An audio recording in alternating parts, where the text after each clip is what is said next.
website, no customer history, no definable product, and they just sit there for years and sometimes decades doing nothing. But they are convenient for running money through, especially ill-gotten money, which seems to be Alan's MO. Not kidding, I was peeping through his companies and he's got a property management company, a hedge fund, and a bunch of others, and none of them seem to actually. That said, whatever Alan and his family are doing is evidently working quite well for them. Though, through a tool I use, a $13 million home. Not bad for a guy who never really worked a job or built anything himself. And that sort of cash also speaks to who was funding Erica's cousin Nicole, and possibly Erica herself, while they live the expensive Manhattan life, doing nothing of material value. Now let's jump another step into the family and hit up Carla Solomon, originally Carla Francevy. This is apparently Erica's dad's sister, so once again, a little info on the mom's side. Carla can be explained in the following words. From the YouTube commenter, Vivian Ballard 391 5 years ago. I'm not implying that she is only interested in the financial stability of men. However, it must be said that she avoids relations with impoverished men. YouTube really is a wonderful place. Thank you for that comment. In other words, Carla married a man about 29 years older than her by the name of Jack David Solomon. A 29-year age difference. Jack himself is a bit of a character. He's one of the few people who have been born in America that possesses such an immense affinity for Israel. And oh yeah, we're going there.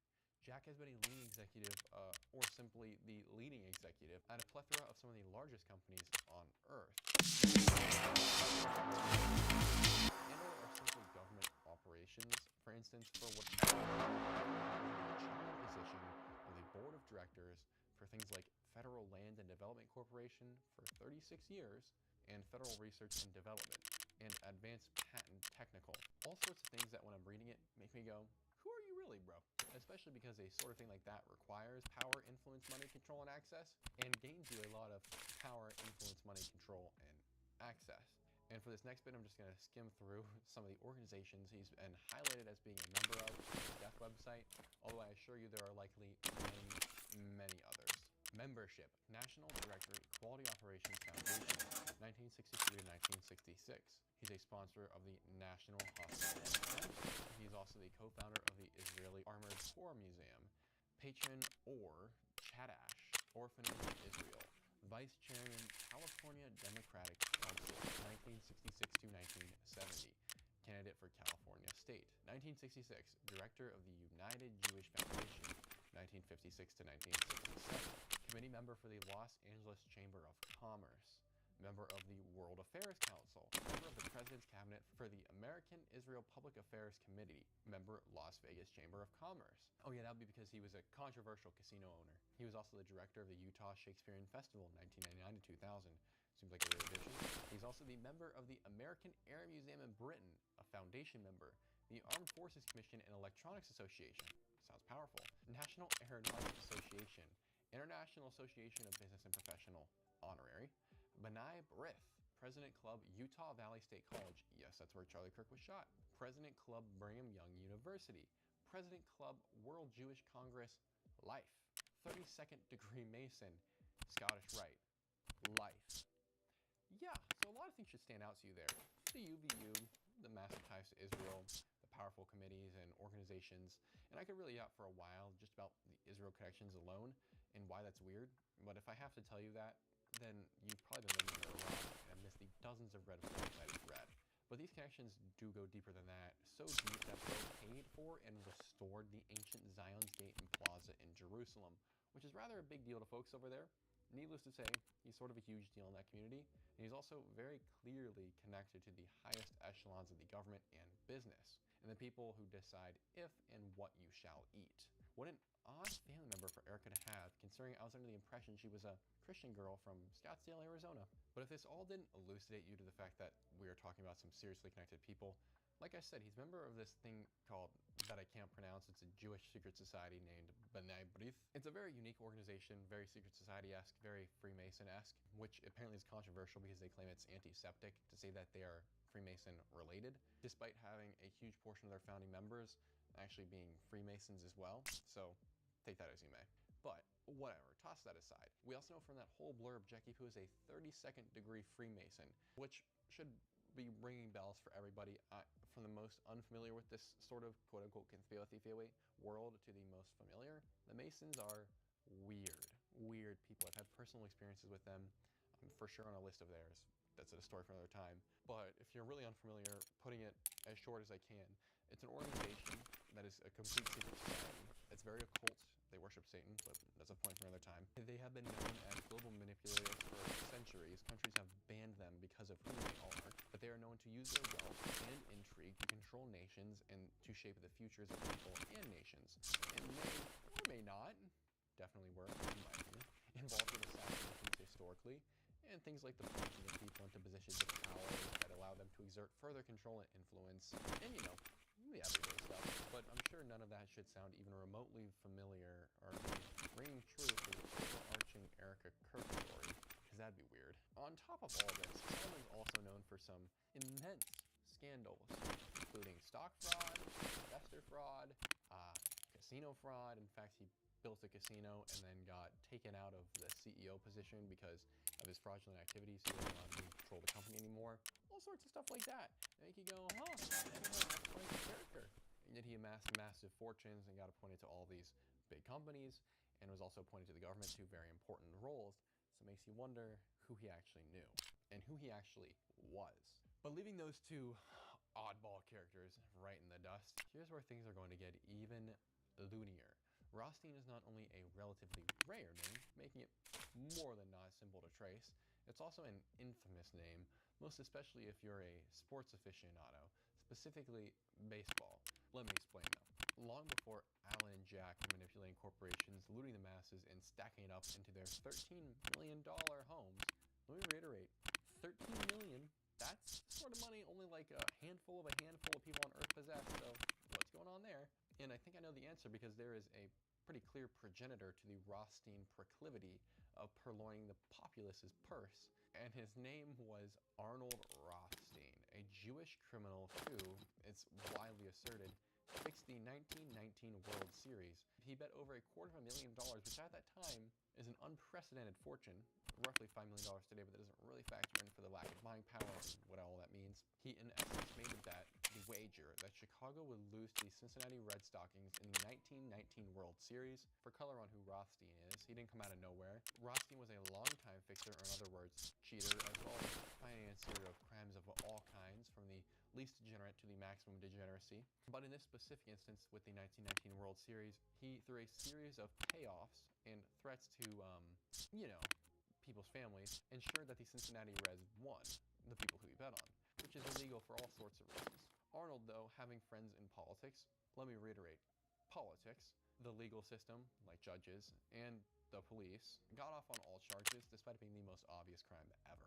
Arnold is not a great guy to replicate or follow in the steps of, but he has become infamous enough that he even shows up in literature and movies, most specifically as the character Mayor Wolfsheim in the not-so-great, kind of short-sighted and whipped Gatsby. You can also thank Arnold for most of the crime syndicates that formed in the intervening years after his death.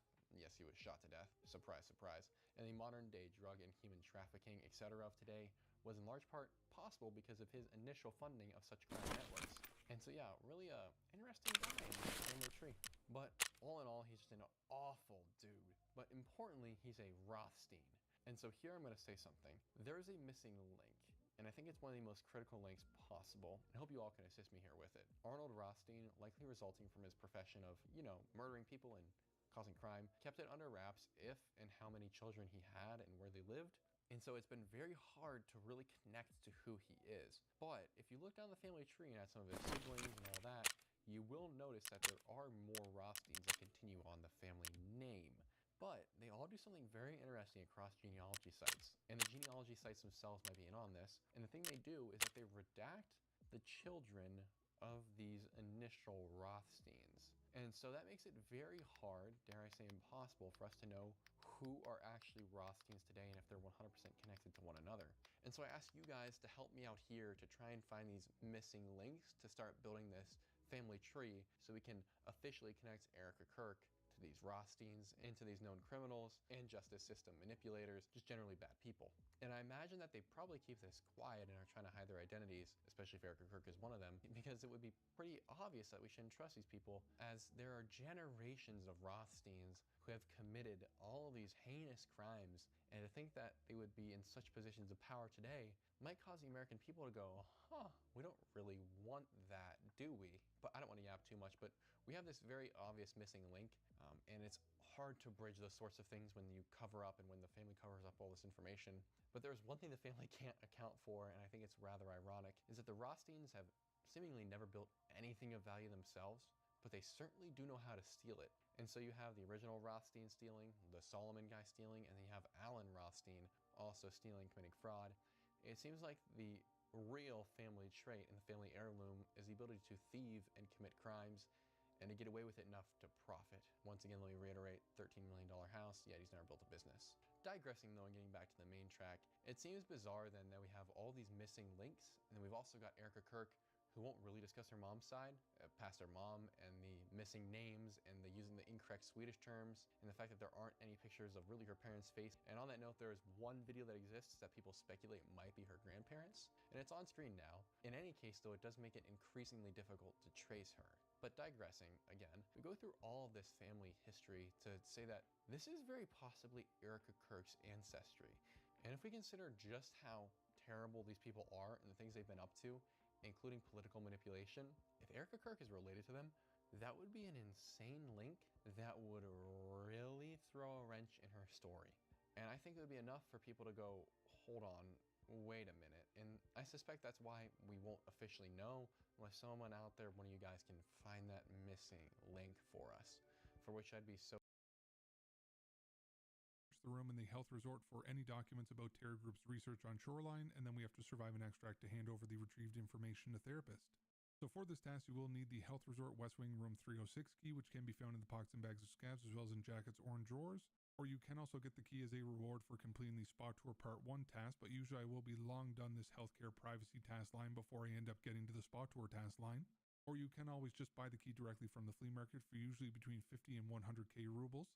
But the price definitely does fluctuate a lot at the start of wipes, even higher than this due to this task. But now with the ability to list non-found and rate items on the flea market, then that should end up helping to keep the price of task items more reasonable at the start of wipes, especially since people can now use them themselves and then relist it. Now there is also a rare static spawn for this key on Factory in the second floor of the offices area in a bathroom inside of a locker, but it isn't going to be a very common spawn. I just wanted to mention it so that you guys are aware of all your different options in order to get the key. So here's the map of Shoreline, and where we do have to go is to the health resort, and more specifically to the third floor of the west wing. So my PMC is here and arrayed by the helicopter in front of the health resort, and then the east wing is going to be right over here on the right. But for this task, we will be going to the left side and into the west wing. So once we get past this truck, then we will go in through the front entrance and then keep to the right until you do come to a staircase. And then you will want to go up this staircase all the way to the very top. And once you do get to the very top, then you will want to go again to the right. Once you go around this corner, then there will be a hole in the floor, which you do want to go around. So we just keep to the left of the hole. And then where we have to go is the first locked door on the right-hand side. Now this locked room is where you can use the Health Resort West Wing Room 306 key, and once entering into this room, then you do want to go to the left windowsill at the back of the room next to the chair, and then the Terror Group documents will be on the windowsill. And I will post a picture on the screen to show what the item does look like when the task is active. Now you do have to survive an extract from the raid after picking up this item to be able to hand it over to the therapist, so if you do happen to die on your way to extract, then you will have to return to Shoreline to retry this task. And if you don't happen to have this key and you don't want to pay the high flea market price for it, then you can always wait until the end of a raid and then stop by this room to see if somebody else has come by and opened it up for you. But it is definitely not going to be guaranteed to be open. I just wanted to make sure to tell you guys that is an option for you to potentially get this task done. So hopefully you guys found this guide useful, and it does help you to complete this task. Thank you guys so much for stopping by and watching my video on this, and hopefully you have a fantastic rest of your day.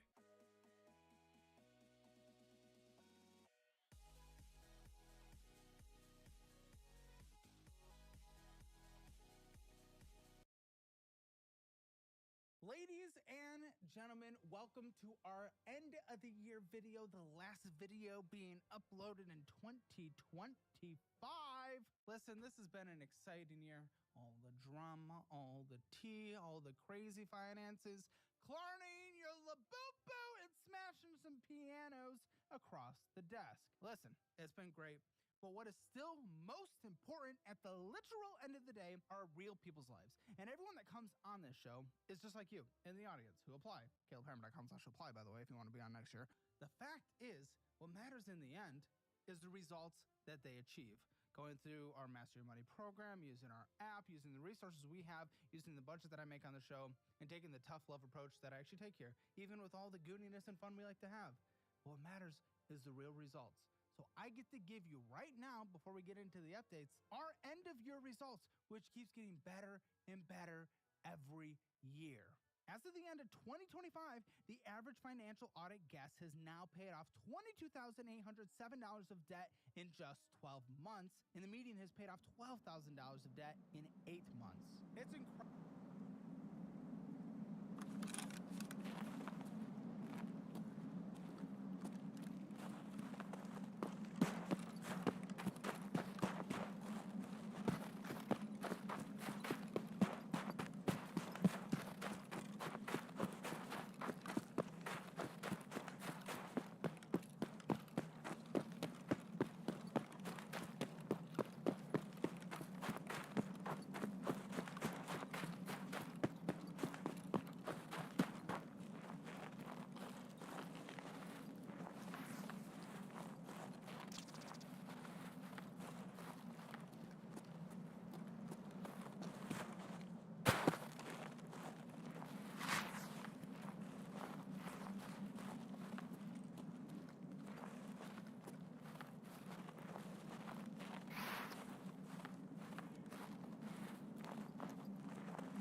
Наша точка!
Ебашки, парика!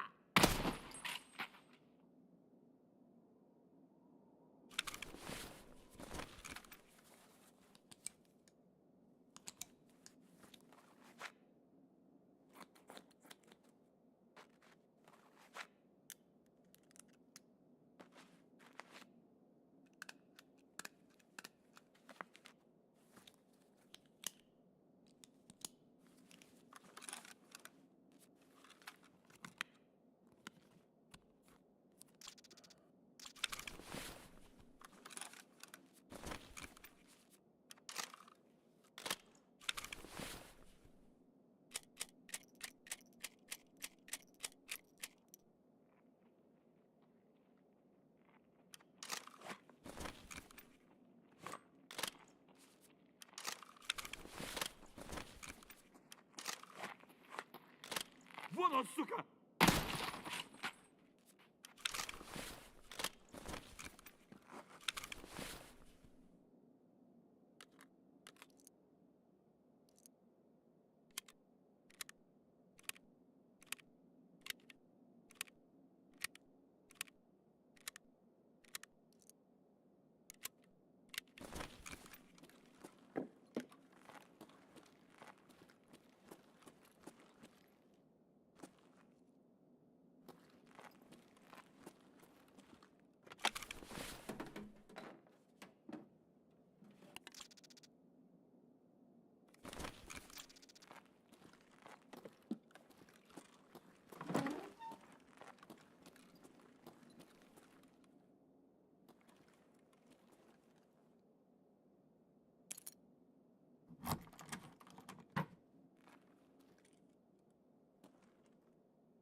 the stairs on our left. And then when you do get up to the second floor, then you want to go to the right and then follow the hallway down the east wing. And you will be going past the hole in the floor and past the table in the hallway. And then you will notice a generator against the wall on your right. And then the 220 room will be the door immediately after the generator. As mentioned, this door will always be unlocked, and when you do open it, then you will see 3 generators in the room, and as you do step in close to the generators, then you will get a subtask complete. Now, to get to the other generators, then we will have to get our PMC over into the west wing, and the quickest way to do so is going to be to go across the sky bridge, just how I am in the sky. However, so you guys can choose to do this exactly how I am in this guide, or you can always choose to do a less direct and arguably safer way. Whatever path that you guys are comfortable with will be totally fine, but regardless, you will need to get your PMC up onto the second floor of the west wing. So coming from this direction in the guide, then we do want to jump over the barbed wire and debris and start right down the west wing. And then if you want to shoot these floodlights that are blinding you, then go ahead and do that. But the 219 room will be the third door on your left, and the 220 key will be the fourth door on your left. So whichever key that you ended up bringing in with you, then you can go ahead and use that now. If you're going into the 219 room, it will essentially be just like the east wing, where you do walk into the room and get the subtask complete. But if you have the 220 key like I do in this video, then when you do open up the door, then you want to go straight ahead and to the adjoining balcony on the left-hand side. And as you do walk up to the window that looks into the 219 room, then you will get your subtask completed. And then once you do have both the generators located, then you can go ahead and survive an extract from the raid in order to hand the quest over to Peacekeeper. But both the rooms do have to be found in a single raid, and you also have to survive an extract from that same raid. So if you do happen to leave the raid only having found one of the rooms, or if you end up dying, then the quest will reset. So hopefully you guys found this guide useful. It does help to complete this task. Hopefully you guys choose and watch my guide on this one. Of the eastern shoreline and the helicopter to the front of the you want to hug around the wall on our left-hand side and then go up the stairs on our left. And then when you do get up to the second floor, then you want to go to the right and then follow the hallway down the east wing. And you will be going past the hole in the floor and past the table in the hallway. And then you will notice a generator against the wall on your right. And then the 220 room will be the door immediately after the generator. As mentioned, this door will always be unlocked, and when you do open it, then you will see 3 generators in the room. And as you do step in close to the generators, then you will get a subtask complete. Now, to get to the other generators, and the quickest way to do so is going to be to go across the sky bridge, just how I am in this guide. However, this is obviously going to leave you quite exposed, so you guys can choose to do this exactly how I am in this guide, or you can always choose to do a less direct and arguably safer way. Whatever you're comfortable with will be totally fine, but regardless, you will need to get your PMC up onto the second floor of the west wing. So coming from this direction in the guide, then we do want to jump over the barbed wire and debris and start our way down the west wing. And then if you want to shoot these floodlights that are blinding you, go ahead and do that. But the 219 room will be the third door on your left, and the 220 key will be the fourth door on your left. So whichever key that you ended up bringing in with you, then you can go ahead and use that now. If you're going into the 219 room, it will essentially be just like the east wing.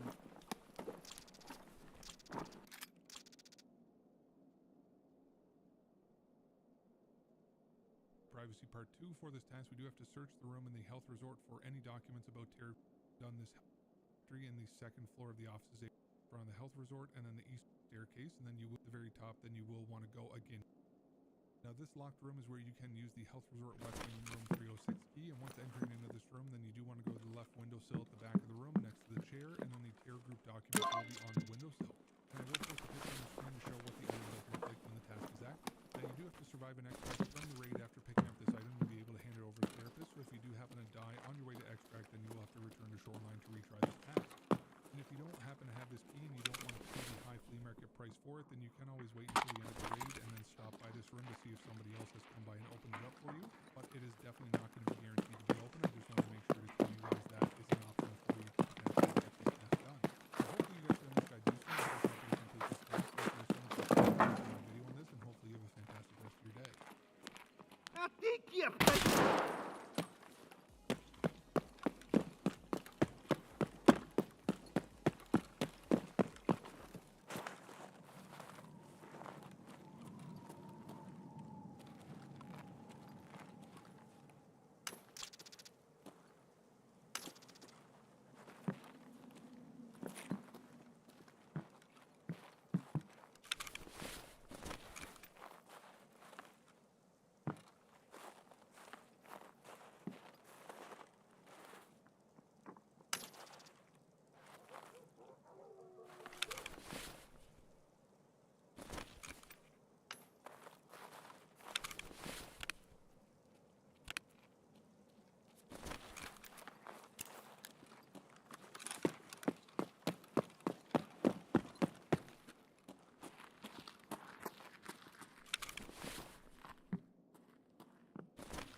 There is an incredible new weapon added in Tarkov's 1.0 that combines the access of 545 ammo with the modularity and meta-ness, I guess you could call it, of 556.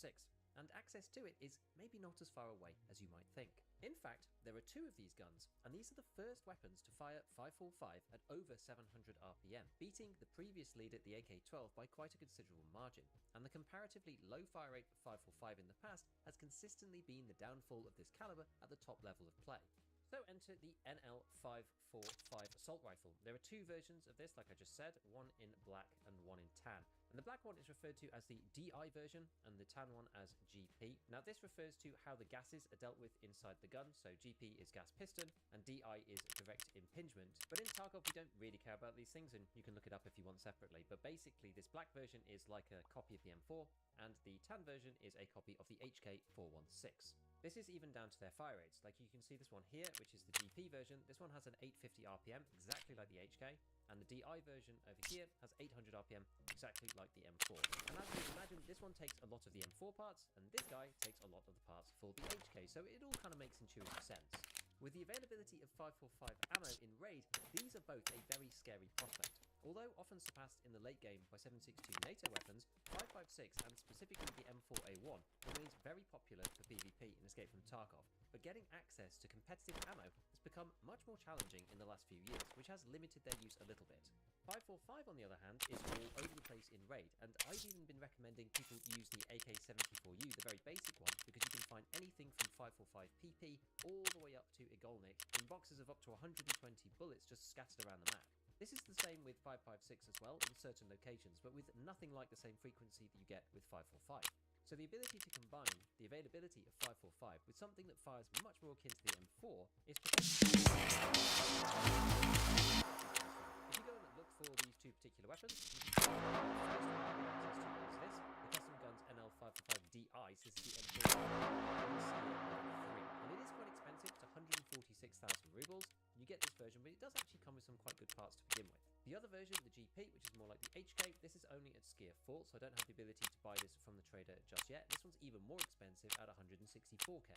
Now, I'm pretty sure this wasn't the case yesterday. You can now buy these on the flea market, and the level at which these become available is at level 25. So the minimum for Skier is level 28, which is the base when you can get level 3 on him, and level 4 is all the way up at 38. So this is quite significantly sooner, especially for the HK one, than you might think. Level 25 is, you know, quite far for some people, but to get access to something like this is not actually that bad. Apparently you can also get them on Reshala, and some people have been finding them loose occasionally in weapon spawns in Raid as well, so do keep an eye out for it and you may end up getting one early. So although they are pretty pricey, they do come with some good attachments, as I said, and the base stats for this thing are pretty good already. 62.5 ergonomics and 63 vertical recoil is like a mid-tier M4 right out of the gate. This is how they look if you're just firing them stood up without any attachment on at all. All I did was just stick a sight on it, and this one is called the SRO. This is kind of the new meta sight. A lot of people are saying it looks like the old PK06. It's a really, really nice one. And this goes on the Trijicon RMR mount. But if you fire these without controlling the recoil at all, they're maybe not as laser beamy as you might think, or at least as far as Reddit may be. By modding them, however, you can bring the full power of the M4 platform to the black version here. And the minimum recoil, I'm just going to show you this just out of pure interest, so that we know what the theoretical limit is 45 vertical recoil, which is pretty damn good. Now, if we move back to the stock preset as well, all I did for using it in my raids, because I'm roughly at level 3 traders, I attached some kind of vertical foregrip, doesn't really matter which one you choose. On the front, I actually ended up going for the SF3P, which you can get at level 2 traders, and also the Mini Monster, which you can buy at the flea market. I mean, I personally think that the Mini Monster is one of the best suppressors in the game. Ever since the recoil rework came through, ergonomics is just so much more important than recoil, and the best in-slot suppressor is the M4SD. So if you just look at the comparison here, this one has minus 10 recoil versus minus 5 on this, but minus 19 ergo versus minus 7. Often the Mini Monster is just a clear winner. Especially on these guns that perform pretty well anyway, you don't need the extra recoil per se, and so I end up going with the Mini Monster half the time. Now on the back here, we've got the GL Core. Interestingly, this is the highest ergonomics of any stock that attaches to a buffer tube. And although this thing can take the ARE, I don't have access to this yet. So all I did was I just stuck a Daniel's Defense ECB on here with the thin pad. You could also alternatively use the Chris Defiance if you want. You lose a bit of ergonomics, but this is available at Peacekeeper level 2. Outside of this, just slap on any pistol grip you have available. Level 3 traders, the Stark AR will do, and is quite nice. And then just remember to put on some kind of flashlight or laser if you want to improve your point fire while you've got that on. Then you just pick any sight you like. I'll go in and use the RM33, the Trijicon RM low profile mount, and we're going to put the SRO on here so it matches what we saw in the recoil demo a second ago. And this gets us to 64 and 60, which is pretty good. Now, one of the biggest downsides about the Custom Guns NL weapons is that they cannot take the 60 rounder for 5.45, and this is a pretty serious disadvantage. All you can do is you can either go for the 45 rounder, which honestly isn't bad, or you might just decide that this is worth it, especially if you're just using a red dot and 42 ergo. You could just try it and see. The extra weight of the ammo may well affect your ergonomics more than you expect though, because ADS speed and things like overswing are a combination of weight and ergo at the same time. But I quite like the 45 rounders. I think they're pretty good. And just as a reminder, you can only get 40 rounders over on the 5.56 side unless you're using something like the AUG. So you get an extra 5 bullets here with the same RPM. This is what this guy looks like when it's fired.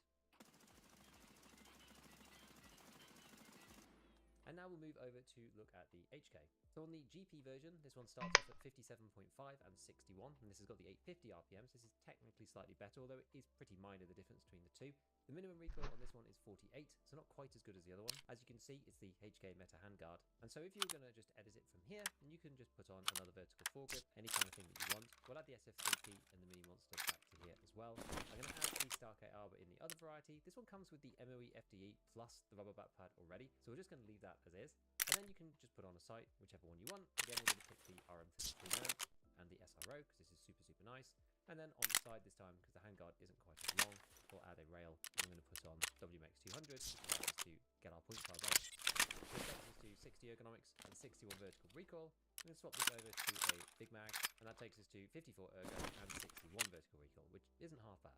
The only other way that you can build this, which I think might be better, but it ends up being a bit more costly, is you can swap over to this thing here, the 11.5-inch barrel. I can't actually even buy this yet myself, so you'd have to go and grab this off the flea market, but you can see the reason why you might want to do this is the 16-inch barrel has got a 5.6 bonus to recoil, whereas this one is only 2.1. So the ergonomic swings from -19 to -6. So this is a huge difference, and I think it's probably worth using the shorter one if you can.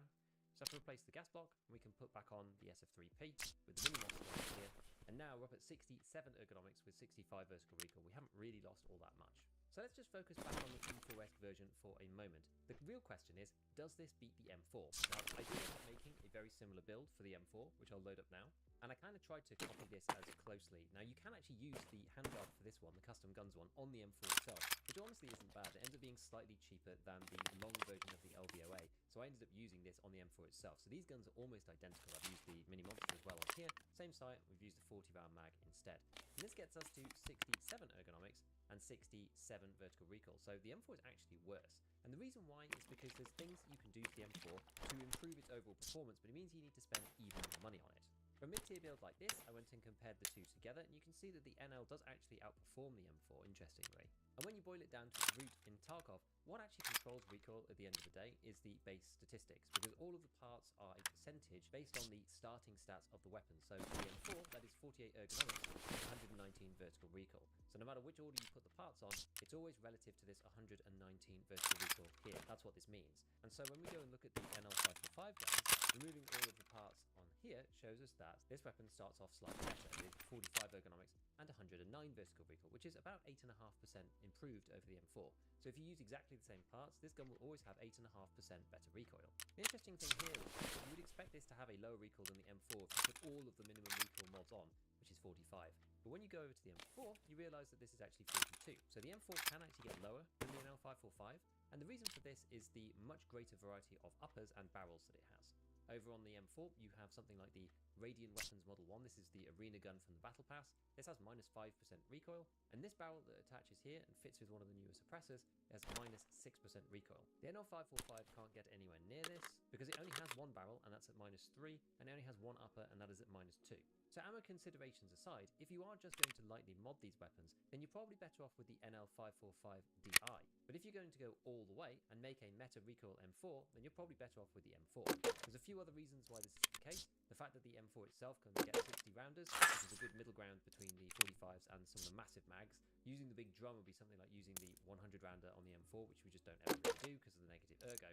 And then secondly, the existence of this sort of thing, the AR-15 Magpul Bad Lever Bolt release, this only fits with certain uppers, and the Radiant Model 1 is one of the ones that it does. But this is a very underrated attachment, which allows you to reload faster if you have emptied your mag. I will show you the difference between the NL545 weapon and the M4 here, and it ends up basically being a full second of fast reload on the M4. So if you're facing off against someone else, and one person's got the M4 with the bad lever on, and the other person has the NL545 M4 edition, the PMC with the M4 is going to have a full second of uptime longer than the NL545 player, and sometimes this can really make a huge difference.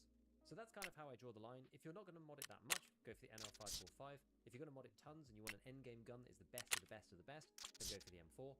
But ultimately, a lot of the time, it's going to come down to whichever ammo you actually have available.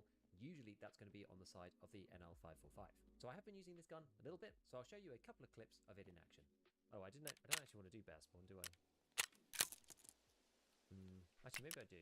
Maybe we just do it anyway, because it's such a good camp. And not everybody goes to it straight away, amazingly. Well, this is almost like perfect pathing. So if we run up here, and there's the Ledex in the bear camp. I mean, if there's a fight in there, then we fight somebody. If there's a Ledex in the bear camp, we take it and we hop, skip, and jump out of here right into Emacom. The Marlin, first Marlin shot of the match. I quite like it. It's very loud. You know, you can tell where they are at least. I want to see if I can hear anybody at that camp first. I think I heard someone. Or was that me? Is that my footsteps?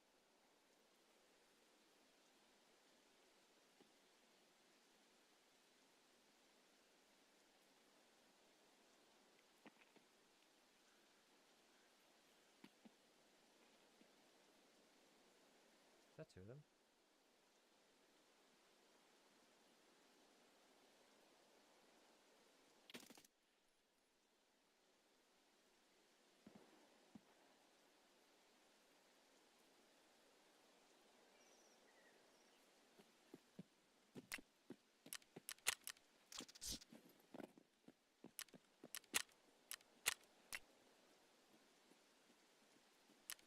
I feel like there was another one.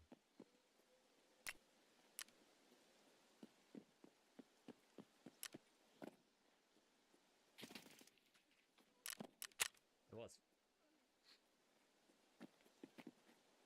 I mean, they probably checked this first already, but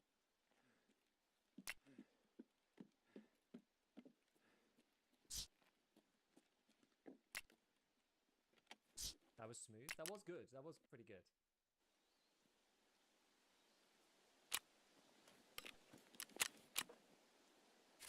Incompatible like.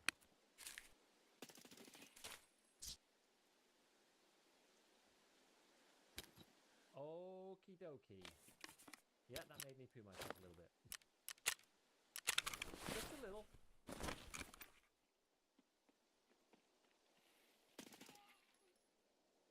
What I would say, though, I think that's just an AI scout coming to investigate, but what I would say, though, is that it's one of the advantages of... Oh, I'm actually wearing the wrong headset. I was going to say it's the advantages of the thingy, the Comtech 6s, but I'm not wearing Comtech 6s. I was like, yeah, the audio compression is so good on these things. Like, yeah, it's just so easy to hear where everyone's coming from. And it's like, oh, I'm not wearing them. Got to silhouette myself there. We'll come down a little bit down the edge. Does somebody know? Those jumping sounds are so annoying. It's like 80 meters distance. Anybody who's anywhere near me is just going to hear. Now I want to check if the car's actually there, because it's going to change what we do a little bit. It's nice to be able to get outside here now.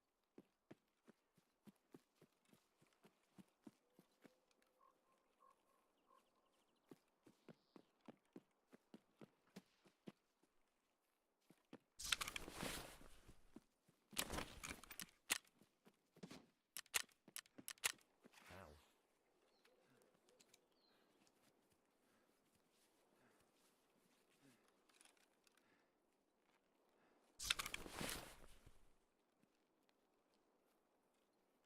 Oh, I see him.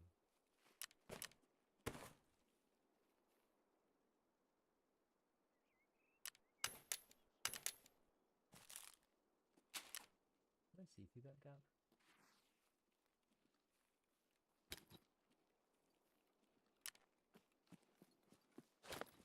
Yeah, he's on the roof. God bless the TC2002 is all I'll say.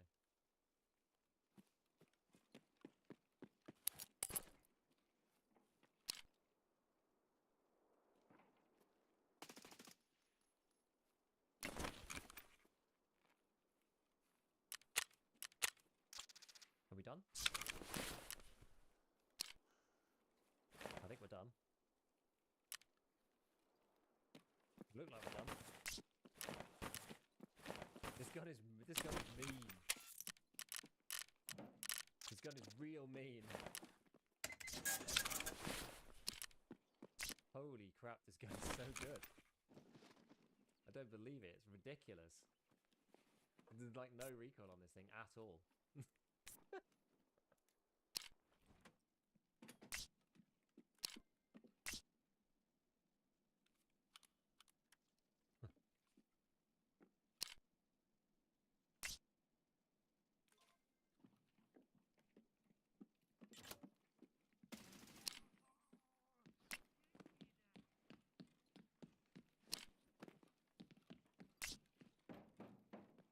Dude, that gun is freaking nasty.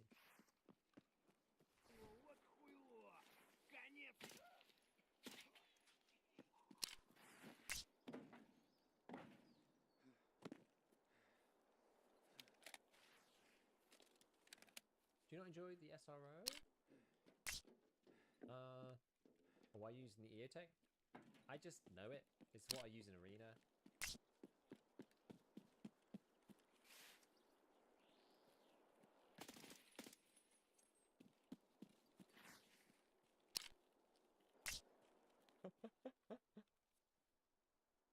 Oh wait, that was a scav. I thought that was a player. Right. Oh, I never find a Lennox in this camp. Not ever. Not ever. Jobs should be fine.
The helmet's like 115k. Maybe the slap's like 100k. The ears are 25k, and the chops 15k or 20.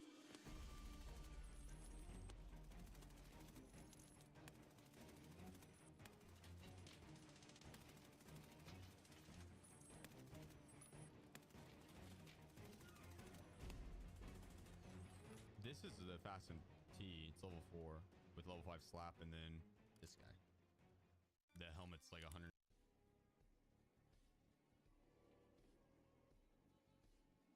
Oh, should have killed one. I'm ratting this guy, and now he's like ratting in there, and the raiders are ratting me, and Who the is this? Oh, he's not dead. Wait, how? What the? Where's the guy shooting him? Is he still in black? Bro, he's got to be in black still. He's got to be in black. He has to be in black. Oh, I'm out camping this guy. I don't care. How much time's left? 11 minutes. I guarantee he's still in there. I promise you. This is for the love of the game of ratting. The absolute state of this guy.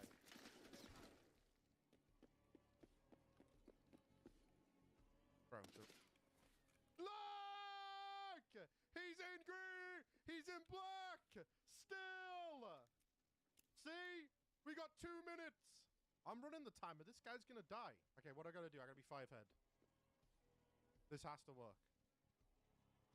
You're goblin. You dirty little goblin you are. Shameless! Absolutely worth it. Get the scope. Gosh. Can I get the headset? Whoosh!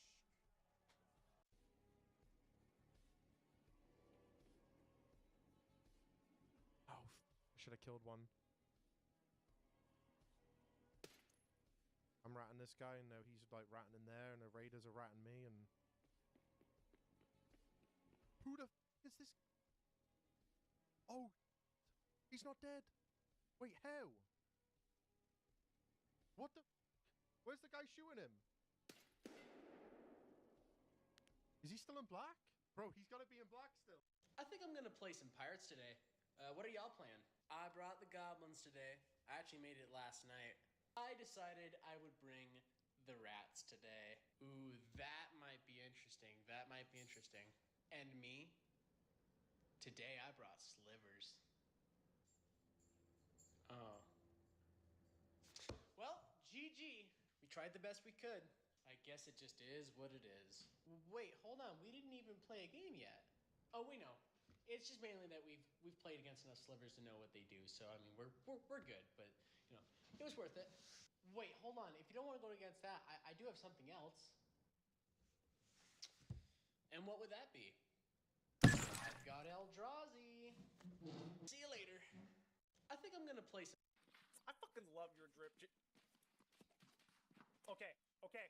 No, we got this. No, we came prepared for this. Hold on. Start the point. Start the point. Start the point. It's okay. It's okay. I brought like 10. I brought like 15 with me. This guy didn't think. This guy doesn't understand our tactic. Go.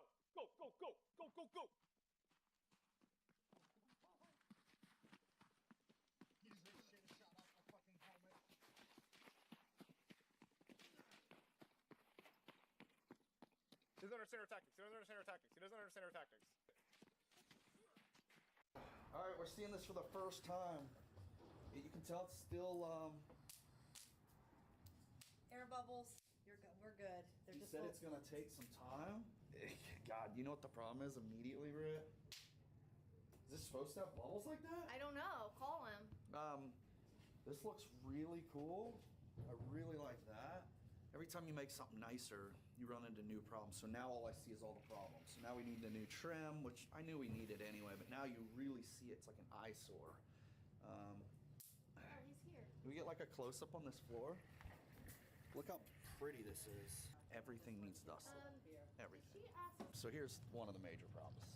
Nothing was covered. This is our computer stuff. Look at this.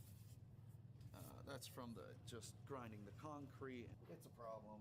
Like I don't know what to do. Hey, do we just blow all this out like half price? All right, we're seeing.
make $840 a week.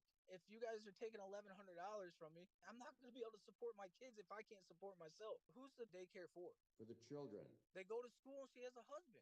There's two parents in the household. They're 11 and 7. It just makes zero sense to me how somebody can sit at home and do nothing, do absolutely nothing, dress my kids like slobs. It's horrible, man. You want to keep arguing about this? Because it's going to go up, I can guarantee you that.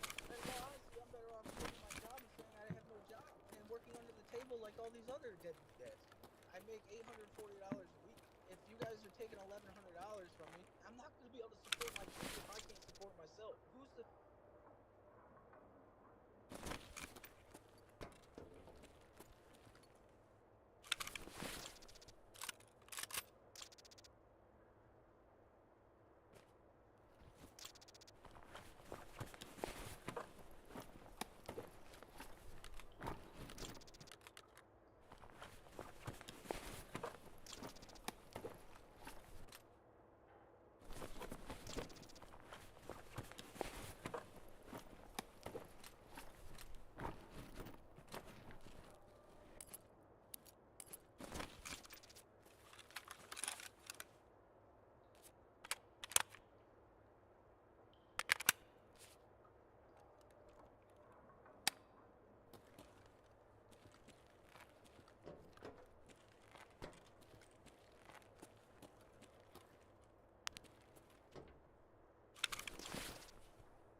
А ты петуха!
People are getting on these social medias. I make $840 a week.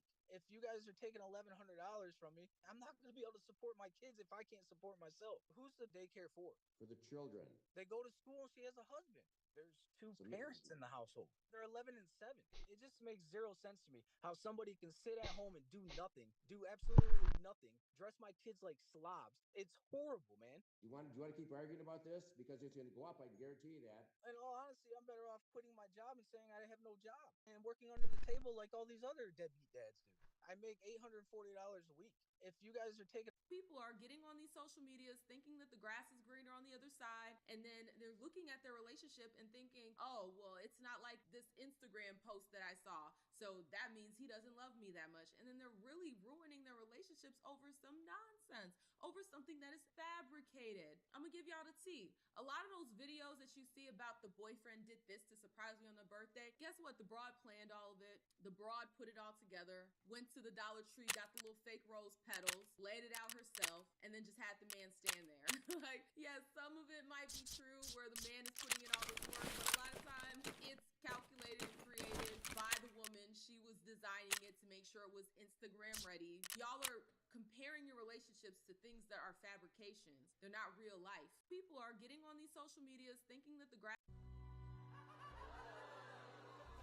This is a 14-inch laptop from Lenovo. I'm starting to doubt you, Linus. This is a ThinkBook Plus Gen 6, okay? But tell me something, Jimmy, okay? Have you ever, you're sitting there, you're getting some work done, and looked down and thought, a few more inches would be nice? Bad Bunny, can you do the honors for me? I don't... Oh, no, what? Yeah, almost too many times. Can you press this button for me? Right here, this one. I want Bad Bunny to do it. This one right here. This button? Yeah. Okay. Let go.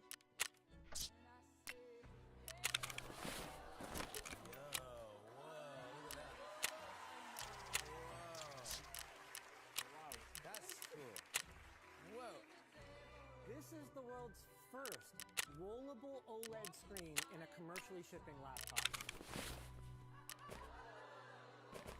This is a 14-inch laptop from Lenovo. I'm starting to doubt you, Linus. This...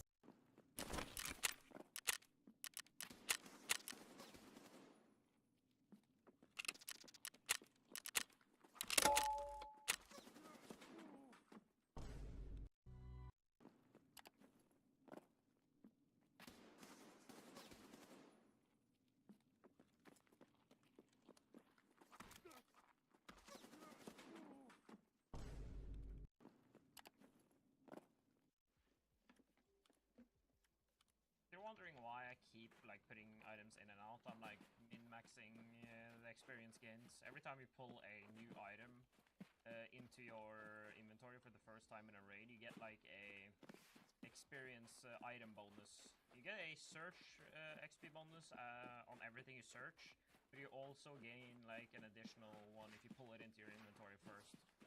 If you didn't know that, you should keep doing it. Chief GG's been doing it for a while, and I picked it up from him. You're wondering why I keep... Add 4 layers of shingles, not tear that off. Then we'll go plywood, not tear that off. Another shingles.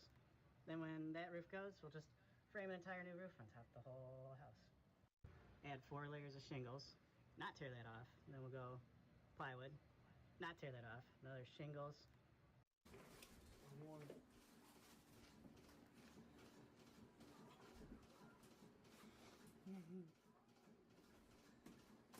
What the heck? Did you get all that stuff off that table? It's like I will be happy to. Everything. Everything.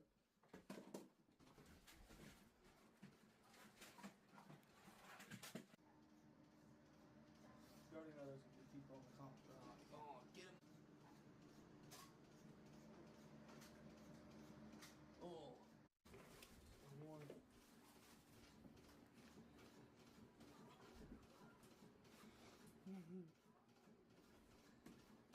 What the heck?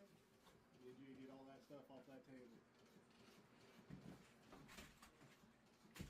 It's like I will be happy to. Everything. Everything.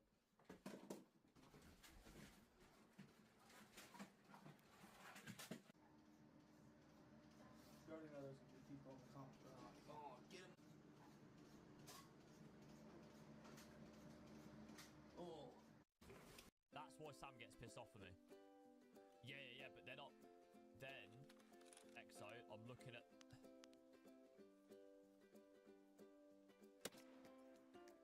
What I just did there, that's why Sam gets pissed off at me. Sam will literally say, oh yeah, can you go get that from the drawer? And I can't see it. I'm like, what you on about? What you on about? She walks over, she's like, it's just there. Gets out the drawer. But I can spot that pixel not being in the right place from 150 meters away. That's why Sam gets pissed off at me. Yeah, but they're not. Then, Exo, I'm looking at.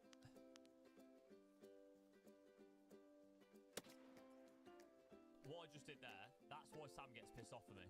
Sam will literally say, oh yeah, can you go get that from the drawer? And I can't see it. I'm like, what you on about? What you on about? She walks over, she's like, it's just there. Gets out the drawer. But I can spot that pixel not being in the right place from 150 meters away. That's why Sam gets pissed off at me.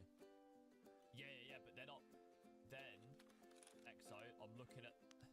It's the cartel.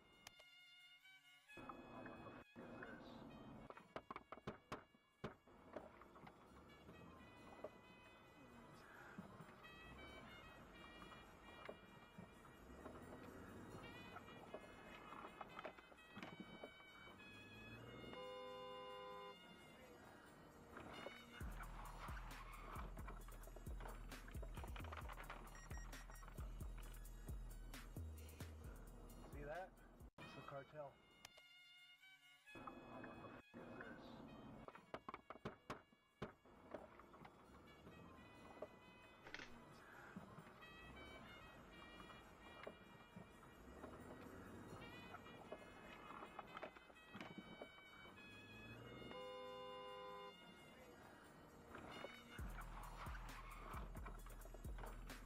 I'm a single mother. Total be 209. Why is it 209? These are 100 and these are 95. Okay. Plus tax.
никого.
Tarkov's clip of the day.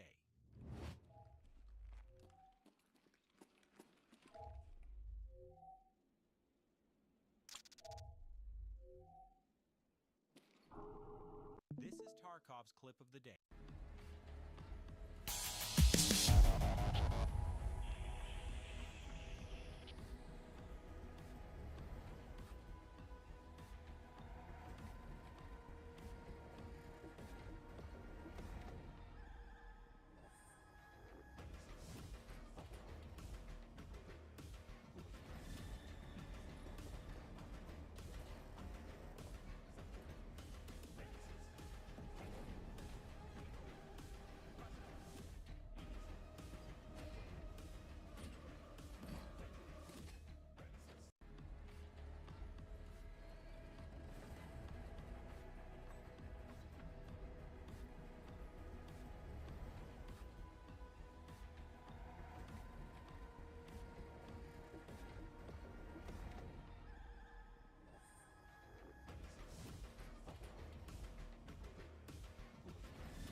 It only works if a round is in the chamber. Tell me what, throw my grenade, Battle Buddy. Got you covered, Battle Buddy. Oh, yeah!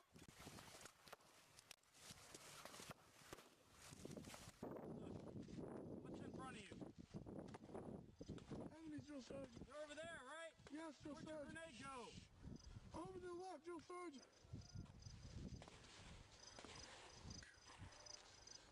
Drill sergeant, I dropped my grenade somewhere over there. See what I'm talking about?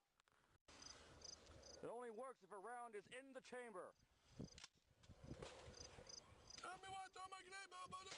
Got you covered, Battle Buddy. Oh, yeah!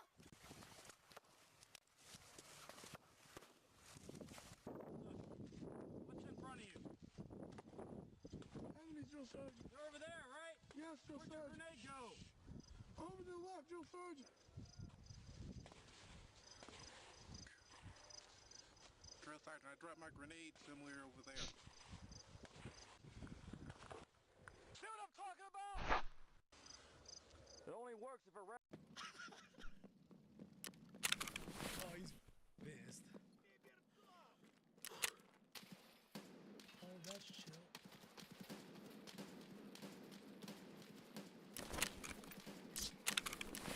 That's even chiller.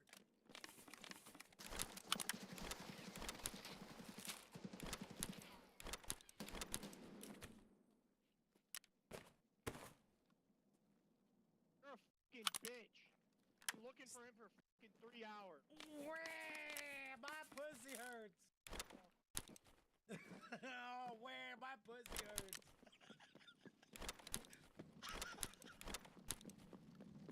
Oh, he's pissed. Oh, that's chill.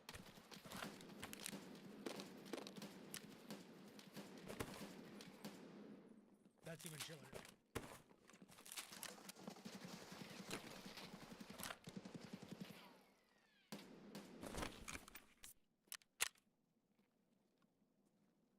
You're a fucking bitch.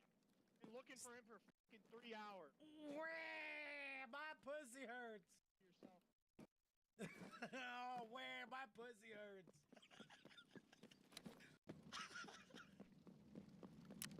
Oh, he's pissed. Oh, that's chill.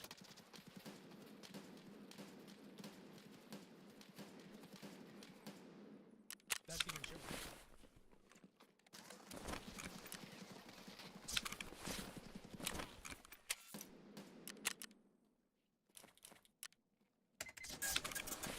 You're a fucking bitch.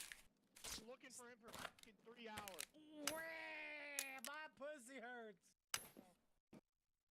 Oh, where my pussy hurts.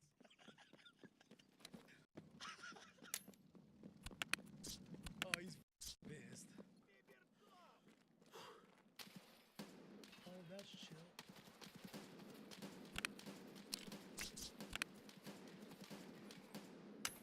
That's even chiller.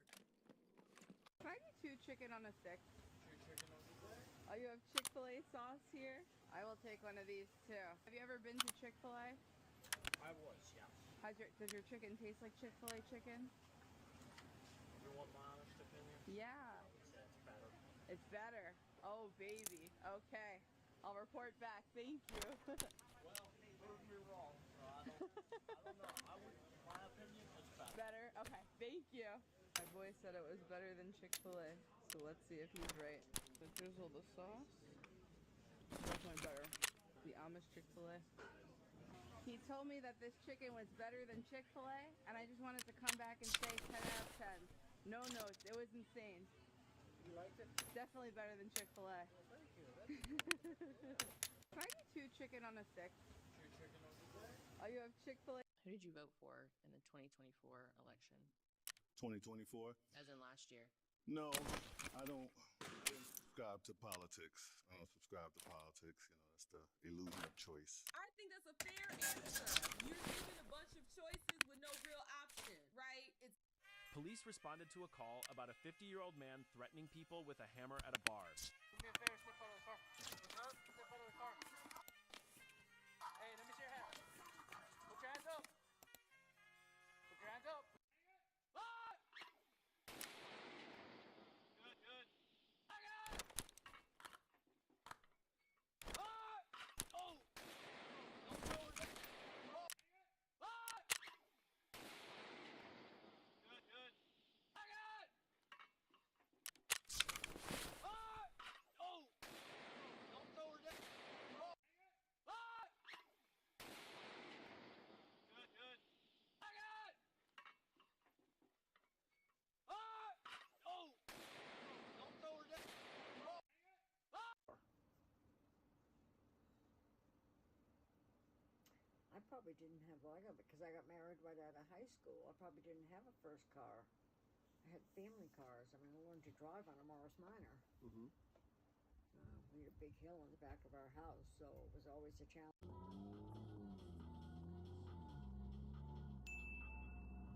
What the fuck? That's sick. What the hell?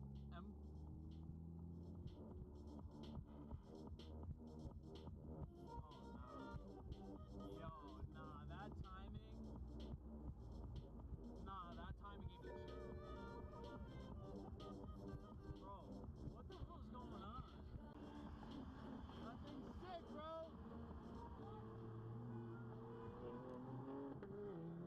I'ma let him go. Those are 2 signs.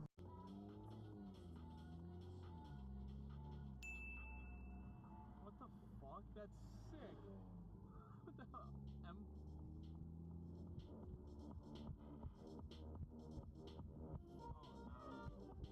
Yo, nah, that timing. Nah, that timing ain't shit. Bro, what the hell's going on? That thing's sick, bro.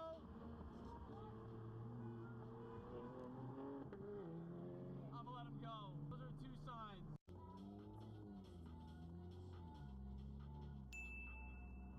What the fuck? That's sick. What the hell?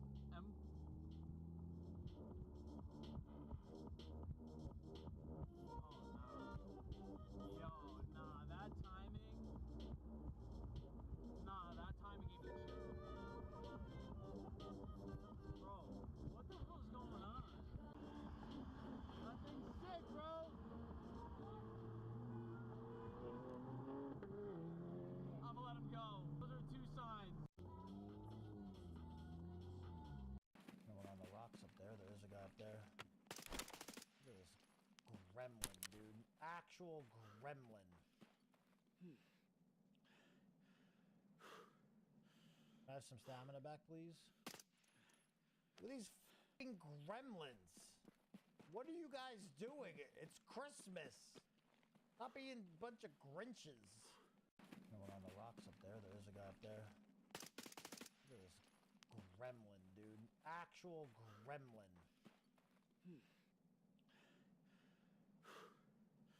Can I have some stamina back, please? Look at these f***ing gremlins. What are you guys doing? It's Christmas. Hey, what's up, guys? if you're trying to level up on Gobblegums, this room is a great little room to do that. I'll show you why. Like, see when these guys come all crazy and they start attacking you, it can get a little hectic. You don't know what to do, so you're starting to find yourself running around jumping. One spot here.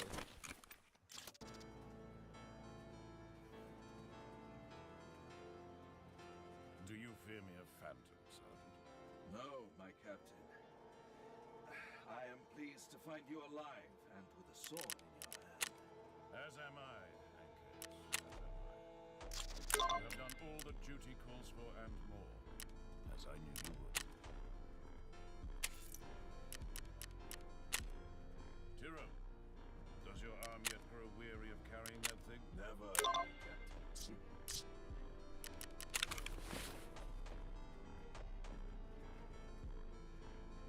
Well met, brother.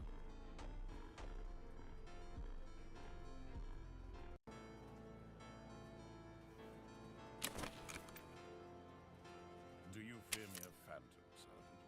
No, my captain. I am pleased to find you alive and with a sword in your hand. As am I, Hankins. As am I. You have done all that duty calls for and more, as I knew you would. Tyrrell, does your arm yet grow weary of carrying that thing? Never, my captain.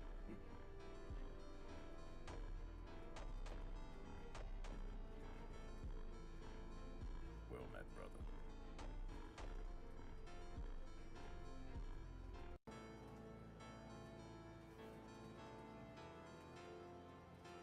Do you fear me a phantom, Sergeant? No, my captain. I am pleased to find you alive and with a sword in your hand. As am I, Hankins. As am I. You have done all that duty calls for and more, as I knew you would. Ugly, chopped, loser, poor, bitchless, moneyless, poor, mega chopped, and poor. Ugly, chopped, loser, poor, bitchless, moneyless, poor, mega chopped, and poor. Ugly, chopped, loser.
buttons. I don't care if you get in. This is all your fault.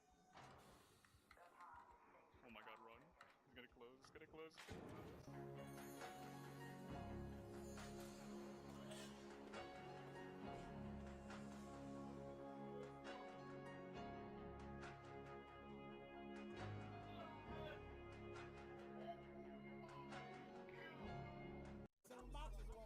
You selling that? Yeah. How much? $7.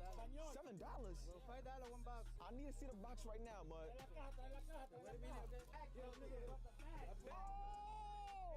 What you want from? You want bread or buns? You can. No, it's a lot. Got you, mud. Bread indeed. What's Sinaloa mean? Sinaloa, Mexican, the cartel. You part of the cartel? This not Roman noodle, niggas the cartel, baby. Oh! 7 boxes, one box. You selling that? Yeah. How much? $7. Well, $5 one box. I need to see the box right now, mud. Oh!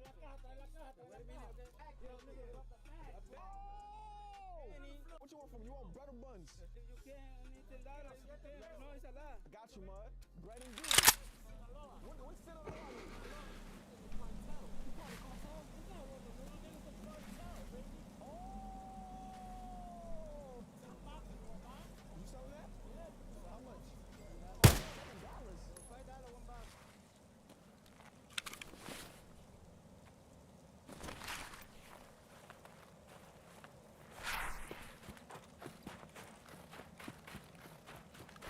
I see a Christmas tree.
get shit out of the marked room. Oh, player. Oh, look.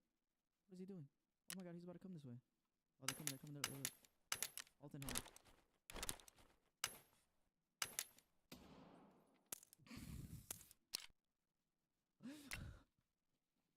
That is so unlucky, bro.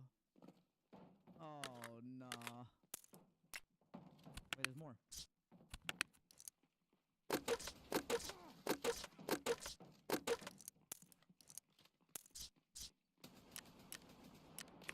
think I just got another one.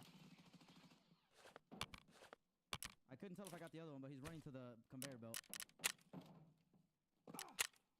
Заебись! Удачно зашли! My boy didn't get shit out of the marked room. Oh, player. Oh, look. What is he doing? Oh my god, he's about to come this way. Oh, they're coming. Look. Alton helmet.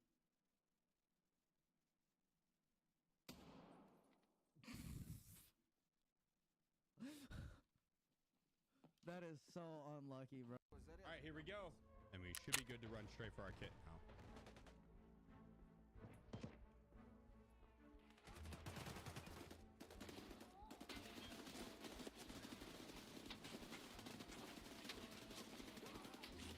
Holy sh**, what is going on? This is the furthest we've ever made it so far. I am bricked up right now. Good lord.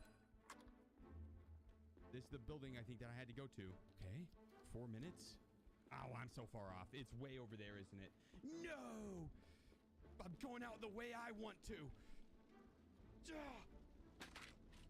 Damn, that was a good run. 94 kills. Oh, man. All right, here we go. And we should be good to...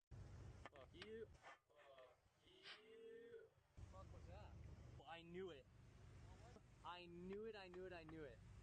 I didn't physically see him do it, but I saw him like putting his finger down the throat. Oh, dude, I can't wait. 15 grams. Bag 7, right? Yeah. I'm going to tell him he didn't win. What bag number are you? 7.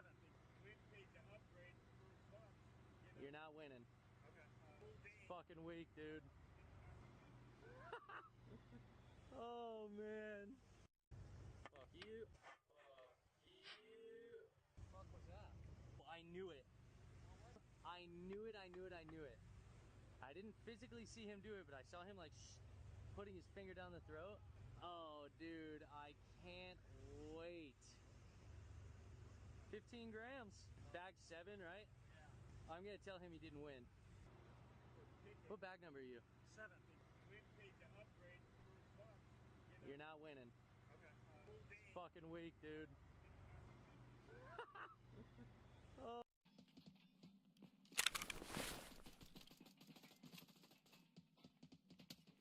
I got one. I just one tapped that one. There's another one. There's 2. He's hit that second one. Yeah. You can.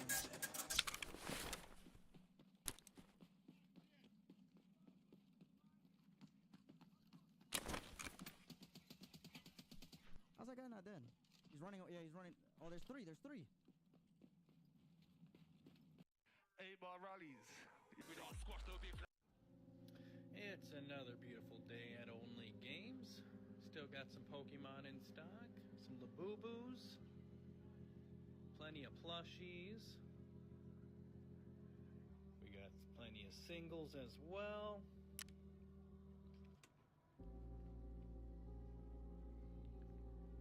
Make our way over to the hats. Still got plenty of our Team Rocket hats in stock. Come on in, guys. It's another beautiful day at Only Games. Still got some Pokemon in stock, some Labubu's, plenty of plushies. We got plenty of singles as well.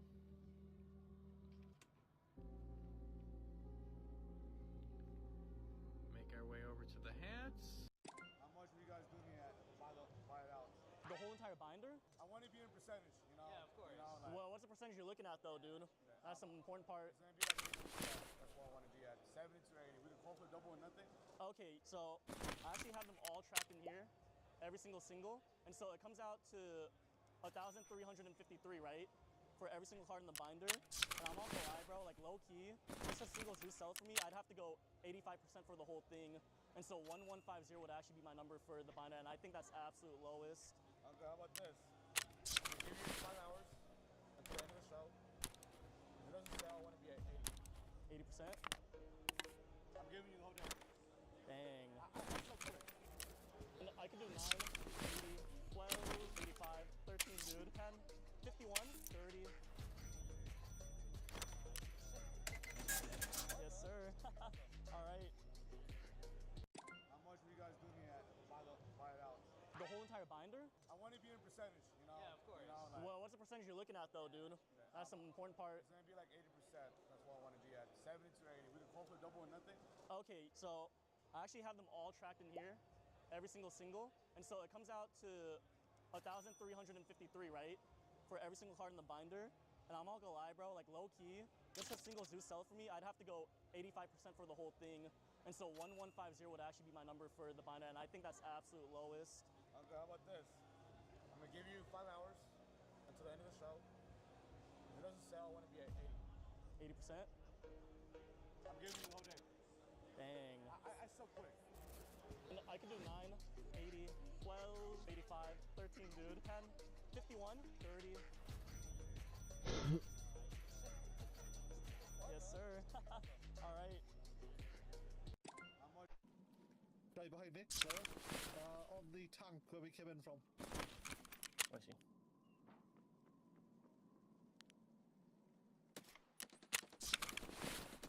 He's dead. Nice, for sure. Head splat. Right behind me, player. On the tank where we came in from. I see.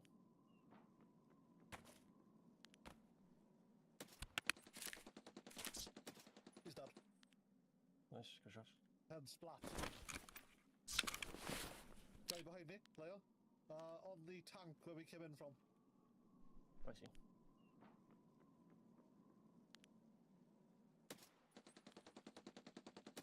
He's dead. Nice, good shot. Head splat. Right behind me, player. On the tank where we came in from.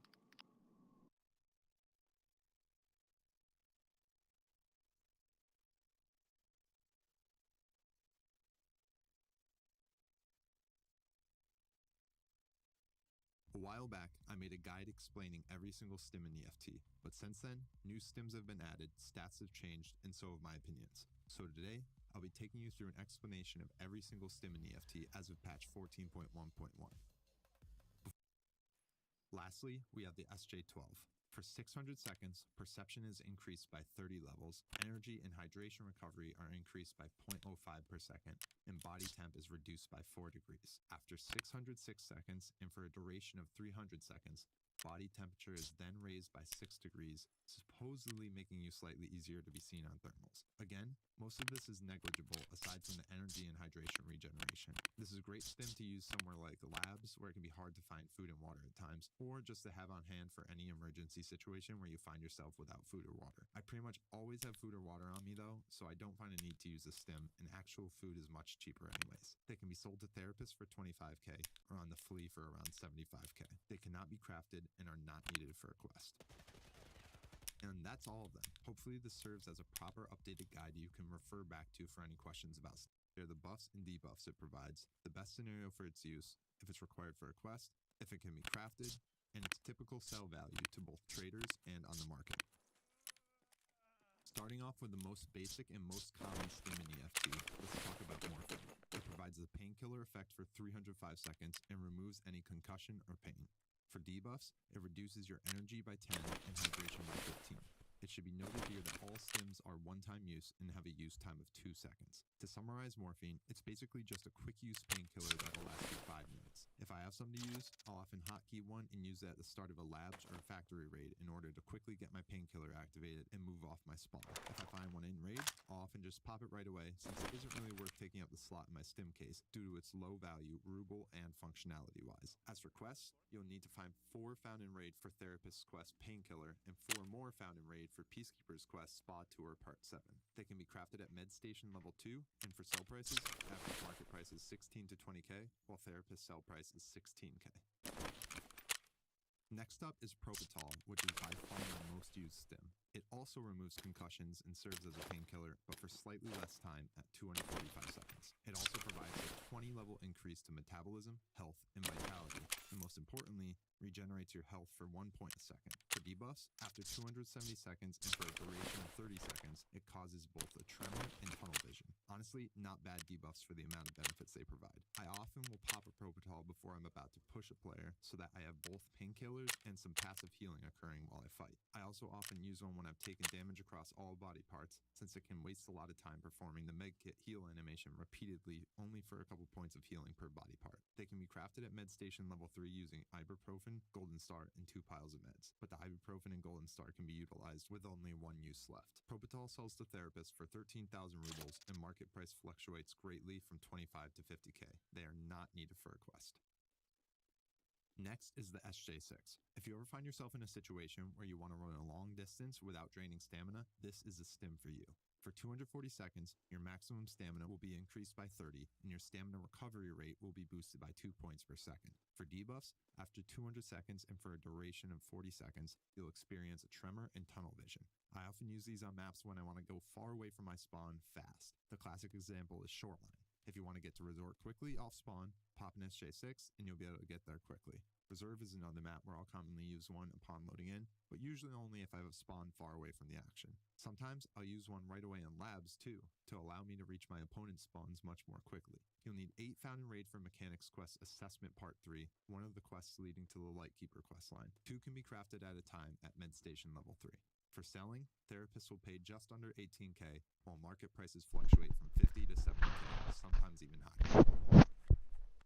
Next up is Trimadol, another one of my favorite stims. You can think of it as a combination of morphine and SJ6. For 180 seconds, it does all of the following: removes concussions and acts as a painkiller, increases endurance, strength, attention, and stress resistance by 10 levels, increases max stamina by 10, and increases stamina recovery rate by 3 per second. For debuffs, at the same time of the buffs and for the same duration, energy recovery and hydration recovery are both decreased by 0.5 points a second. Typically, I'll use these the same way as I do in SJ6, but most often I'll save them for labs. It saves me 2 seconds or so to just pop one stim and get all the buffs I need to move off spawn and push PvP. Just be prepared to eat and drink pretty soon after the effects wear off. None are needed for quests, and they cannot be crafted. Therapists will pay you 37k for one, and they can be sold on the flea for 70 to 90k. Next up, we have the ETG, which I consider to be one of the best life-saving stims in the game. It removes concussions, and for 60 seconds, provides a hefty 6.5 points of healing per second, as well as an added 0.5 points per second of energy recovery. Additionally, for 90 seconds, metabolism and immunity are both increased by 20 levels. For debuffs, after 65 seconds, health and endurance will be reduced by 5 levels each for 60 seconds, and energy recovery will be reduced by 3 points per second for 20 seconds. I basically treat ETGs as my emergency situation stim. If my total health is dropped to around 100 in the middle of a fight, you can guarantee I'll be popping an ETG to bring that number back up quick. Another good scenario would be if I only have a point or 2 of health left on my thorax or head. Of course, you never want them to get blacked out, so sometimes the fastest way to get them healed back up immediately while under pressure would be an ETG. The downside of ETGs is the price. They only sell to therapists for 24k, but fluctuate between 80 and 110k on the market, so they're quite expensive to use. You can barter for one at therapist level 3 for 4 shampoos, but you typically don't save too much versus the market price. That being said, definitely don't start using them instinctively under pressure in fights, because they're not always necessary. They're not needed for any quests, but can be crafted at Med Station Level 2 after completing Therapist Quest Crisis. Next, we have another highly important stim, Zagustin. It removes and prevents both light and heavy bleeds for 200 seconds and increases vitality by 20 levels for 180 seconds. Debuffs are a decrease of the metabolism skill by 5 for 180 seconds, and after 170 seconds, and for a duration of 40 seconds, hydration recovery is decreased by 1.4 per second, and a tremor will occur. In my opinion, this stim has one great use case. If you just took a lot of damage and you see you have 3 or more active bleeds, it's definitely the perfect time to pop a Zagustin. Oftentimes, you can't stop all your bleeds fast enough via medkits and hemostats to prevent blacked out limbs, so Zagustins are the perfect remedy. While they do prevent bleeds for some time as well, I personally don't use them solely for that purpose because it can be a costly addition to the rest of the stims I'm already using. Therapists will buy Zagustins for 21k and they can be sold on the market for around 30k. They're not needed for any quest and cannot be crafted in the hideout. Mules are up next, serving as the carry capacity stim. For 900 seconds, they'll increase your weight limit by 50%, but will also decrease your health by 0.1 points per second. This debuff can easily be offset though, just by using a Propital. I don't use these much nowadays because if you find yourself heavy in raid, you can typically mostly handle it just by using an SJ6 or Trimidol. The cases I do find myself using them are when I'm above 80 kgs or so, because it can start to become a bit unbearable to move across the map at that weight. You'll need one of these for samples, and they can only be crafted at Med Station level 2 after completing Therapist's Quest prices. It's actually him, boys. It was him. He's dead. Too easy. The wild...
the spawn I wanted, but I didn't even realize that I needed East 220. I thought the video said I could have either 220 West or 219, and I could get tasks done like that, but I need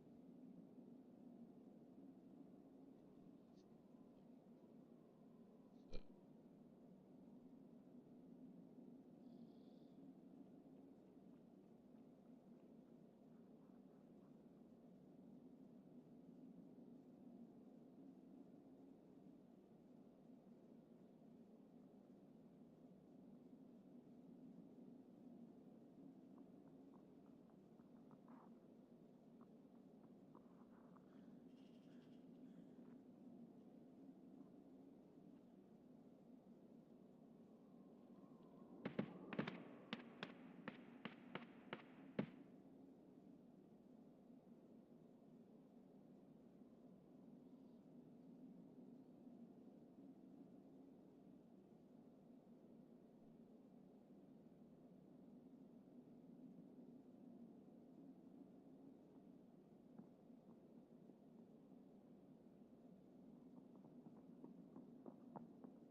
Sounds like there's at least 3 people here.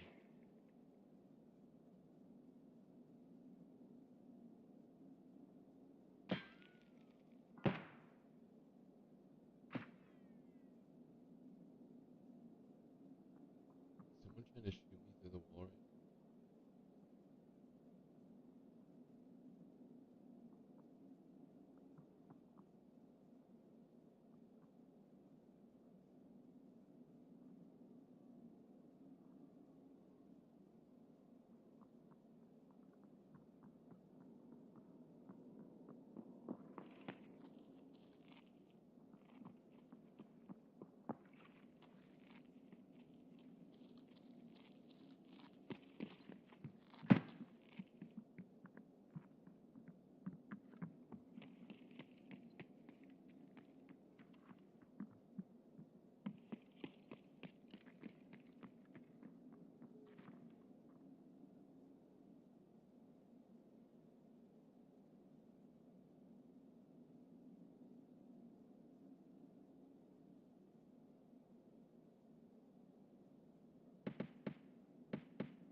Ladies and gentlemen. Hi, my name.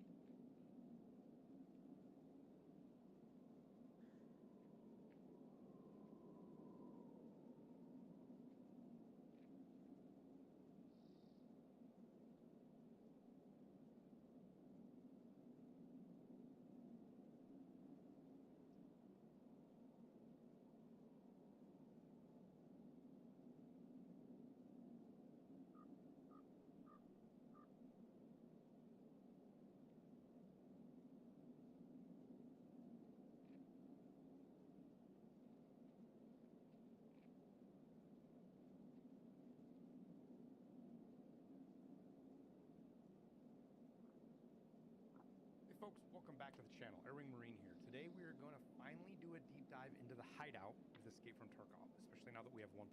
Now, I know what some of you veterans are thinking. Airwing, I've had my Bitcoin running for years now. I know how this works. But just hold on a second. Whether you are brand new to Tarkov or you've been here since Alpha, there are inner workings and all sorts of little subtle mechanics inside the hideout that a lot of people just completely overlook or don't even know are there. I know this because I'll be just playing the game while I'm streaming and somebody will be like, dude, I've got 5,000 hours and I didn't know you could do that. So to solve this problem, we're going to go module by module, explain exactly what they do, why you need them, and I've got several tips and features that I guarantee many of you didn't know existed. Then at the end, we'll go over the customization options and tricks, as well as some Easter eggs in the hideout that you might be interested in. Now, I'm not going to waste any more time yapping because this is going to be a long video, so let's get right into the hideout. All right, we're going to start at the front, then just work our way around the entire hideout module by module. We'll include timestamps so you can jump around if you want. I'll even go over the customization options with some hidden tricks associated with those too. Now, the modules I get lots of questions about are the Cultist Circle, the Scav Case, and the Hall of Fame. But there are bits and pieces of many of these modules that people just overlook. So let's get started. Starting at the Cultist Circle, which I currently have running right now. This starts, if you have the Unheard Edition, you get this for free. If you don't, you have to build it. And there are two ways to look at this. The first is value. You can put up to 5 items in the circle, and it will take their cumulative value to assign a timer to it. The more valuable the stuff you put in, the longer the timer you get, and the more valuable stuff you can potentially get back. The items that come back from here are also found in raids, so they can be used for quests and your hideout where required. And this is an important factor that we'll explain a bit more in a second. Now, there is a cap here. It doesn't do you any good to pile 10 million rubles worth of stuff in there. The timer will never go over 14 hours. So putting a Bitcoin or a red key card is a waste, because that cap is 400,000 rubles. In fact, there are two thresholds of value to worry about: 350,000 rubles and 400,000 rubles.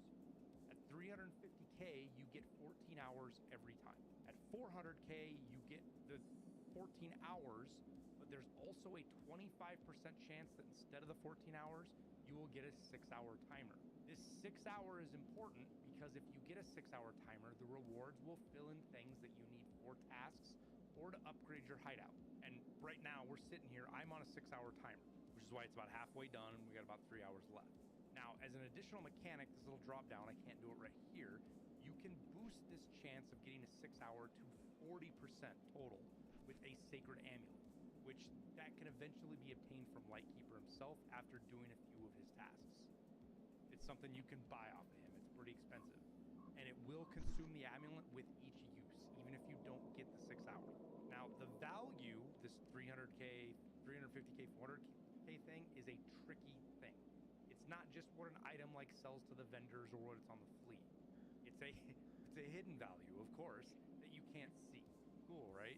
Well, thankfully, there is a website tool that will help you figure out what to use. For me, I don't even bother with the website. I have a few standards that I use. The easiest one is just to throw a grenade case in there. I'll go buy it off the flea market for like 320 or 330,000 rubles, and it's worth about 500K, so it's way overkill, but it's easy. It's one item, buy it, don't have to worry about it, throw it in there, done deal. The other thing I do is 3 secure magnetic tapes, and that's what actually got me this 6 hour we're looking at here. These are worth 145K each in the eyes of this Cultist Circle. So 3 of them puts you over that 400K marker. And the beauty of that is sometimes you can get these for as cheap as like 70 or 80,000. So you're only spending like 210 to 250,000 doing that. So it's a lot cheaper. But again, any mix of items that gets you to that 400K threshold will get you there. And you can figure this out whatever way you want by using the website cultistcircle.com. It'll let you mix and match recipes and really min-max this if you want to. But again, it's just extra steps. I don't usually screw with it, but I want to point it out in case you do. Now, there is a second bit to this, and that is the recipe side. These work differently. There are specific items that will yield specific results. These are almost always 1 hour and 6 minutes when you get them right, though some are faster and some are longer, but they are all set times. But keep in mind, you can only do each of these recipes once per wipe or reset or prestige, so you can't repeat them. Once you do one, it's done until the next reset, essentially. Now, I'm going to pull up the wiki. They have a full list over here if you go to the hideout, and it shows all of the recipes. So, for example, if you have the Unheard Gamma, you can turn it into the regular Gamma. If you get your Kappa case, you can turn your Kappa into a desecrated Kappa. A bear figurine gives you a grizzly. Cultist gives you a skull mask. One cultist gives you a skull mask. That's important. There's another recipe in here with cultist. The Dead Desmoros figurine gives you a Santa bag. The Den figurine is a beard oil and a baddie. Killa gives you his Killa helmet. And this is great because if you don't have Killa's helmet for the task, you can get it this way for the kill task on him. The politician Vukovic figurine gives you 3 vodkas. Rashala gives you his golden TT, also great for the task. Rizzy gives you an Obdabalos and a sugar, which the Obdabalos is a task item as well. The Scav figurine gives you a Scav backpack and a Scav vest. Tagilla gives you the Gorilla or the Ube mask, so you can get those if you want through that. The Usek gives you a Trooper armor. The Dunduk gives you an Axel figurine, which that's a funny one. The Relax Key actually gives you a Moonshine, and this will work with a 1 out of 2 use Relax Key. So if you on the flea market and you see Relax Keys kind of cheap, you can snatch one of those up once and turn it into a Moonshine if you'd like. Soap gives you an all. This is earlier on in the. This is super handy early on if you want. The Zarya will give you 2 light bulbs, again pretty helpful early on. A water will give you a fleece. Again, you can do a 1 out of 60 water here. This is for that first time if you need to mop up your hideout and you're missing a fleece. It's there. An Augmentin will give you an XTG-12. The WD-40 will give you 1 small WD-40. The Pumpkin helmet, or the Pumpkin Sweets, will give you a Pumpkin helmet, the unopened one. Ornaments, this will come in with Christmas. You can change your ornaments 1 time for each other kind if you want, but again, it only works once. Now, they might change this. Again, I kind of hope they do with some of these things, but you can only do these recipes 1 time, so keep that in mind. The Mr. Kerman figurine, the hologram that you got if you did an event a couple years ago, will give you the hologram back and a labs card. The 5 items you get from the figurines you can get from the labyrinth. The pointy guy will give you the rusted key. Xenomorph will give you a xenofoam. The Crooker will give you the VHS, great if you need that for Kappa task. Nailhead will give you nails. Blood Circle will give you a blood set. Now, that's if you do each one. If you put all 5 of them in there, it will give you the Zabe replica Tagilla welding mask. This is just a for show item.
actually put it on, so don't think that.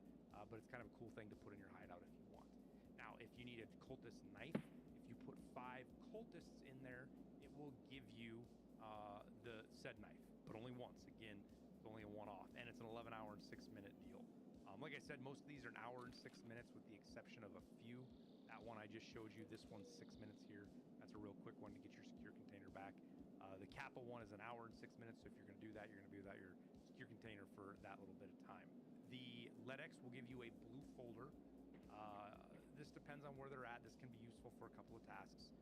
But again, 11-hour and 6-minute. And then a Bitcoin will give you 2 green batteries and 2 Tetrises, which is the same as the barter.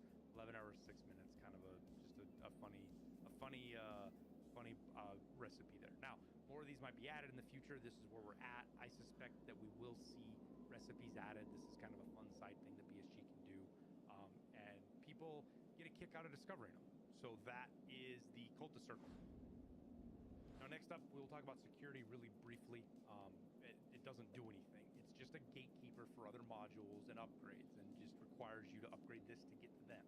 And that's the same for Vents. Vents doesn't really do anything either. It's just a gatekeeper. There's no bonuses. There's no crafts or passives. It's just there to in the process of progression of leveling up the hideout. But the Scab Case, on the other hand, has lots of uses to it. This is a module full of superstitions and crazy theories, but it's really pretty straightforward with how it works. You have 5 choices here, and yes, I've been holding these specifically for this video. These 2. You have Intel and Moonshine. You have a 95,000, a 15,000, and a 2,500 ruble start run you can do. Now, I have 2 here because I have max crafting for the hideout skills. You can only do 1 until you get max crafting. Also, keep in mind that these have changed a few times over the years. BSG has tweaked the prices on these a couple of times. Now, each of these has a pretty set formula. The 2,500 ruble one is 1 to 3 items.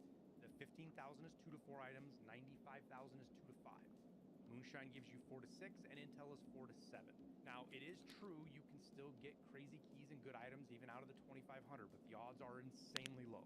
And as you would expect, the more money you throw at it, the better stuff you're going to get. But it's not really a money-making thing.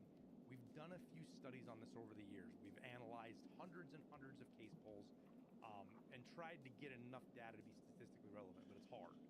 And aside from getting very lucky, the case is always basically a break-even kind of deal. But that is just in monetary value. It does give you found and raid items, so they can provide hard-to-find things for tasks like the tank battery. For many wipes, this is where I've always got my tank battery, is out of the Moonshine. Same thing with OFZ shells, stims, and many other things you might be struggling to get out of raid 4 quests. The 3 money ones don't really have any rules to follow. They just kind of give you random items pretty evenly spaced. But Moonshine and Intel do have some specifics, and that's why I wanted to save these to show you guys. And hopefully they pan out and I don't kind of look like a silly guy. So Moonshine tends to give you more rare items, armors, attachments, things like that. If I want stims or tank batteries, barter items, streamer items, this is where I'm going to throw my money at. So let's see what we get out of the Moonshine here. We got an armor, we got a streamer item, we got 2 attachments, we got the Alton face shield, and a Cult Locust ballistic. 6. Let's go look real quick. I think that's actually class.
that's the moonshine, and that's kind of where you're gonna see items like this. We got that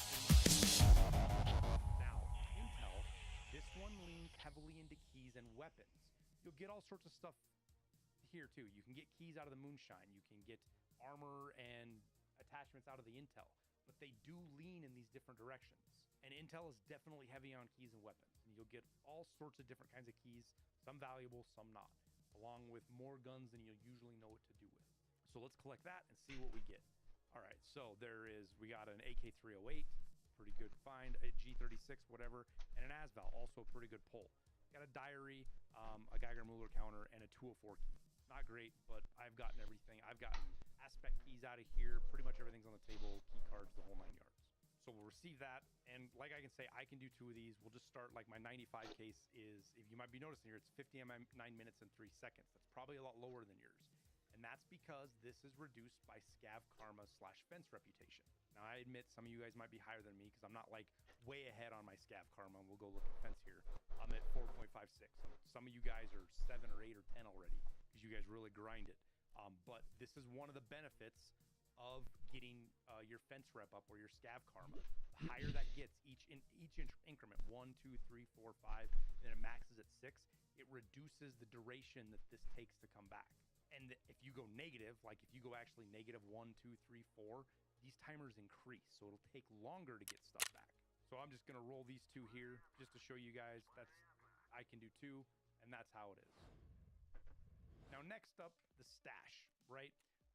It's not completely useless, but it's already fully upgraded for anyone playing on Unheard or Edge of Darkness. Left Behind gets it to level 2. Prepare for Escape Edition puts it at level 3, while if you're on a standard account, you start out at level 1 and it's a full struggle bus. The one thing it does show you though is how many additional stash lines you've earned either through tasks.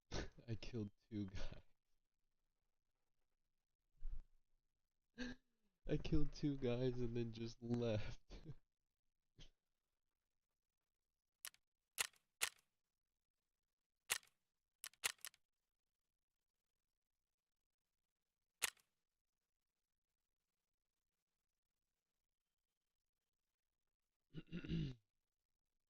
Or purchased, right? I haven't purchased any stash lines.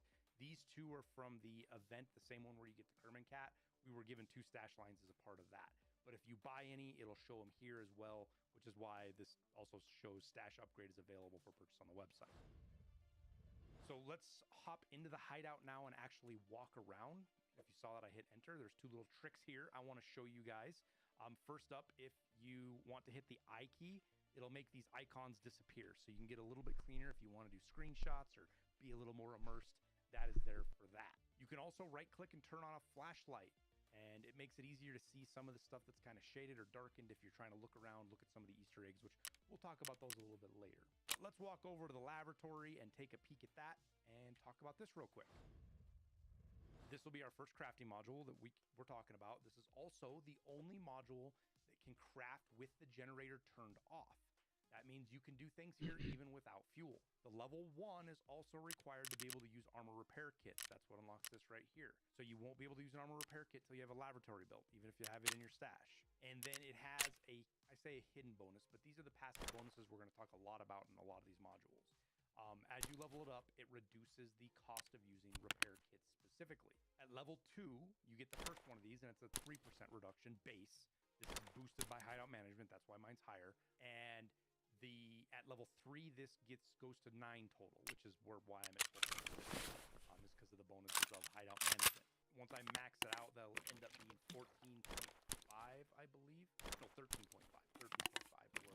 Now, as far as what you can craft here, it's household goods, gear, pieces, and again, anything crafted here comes out found in raid, so it can be used for a lot of tasks, as well as hideout items that have that found in raid tag.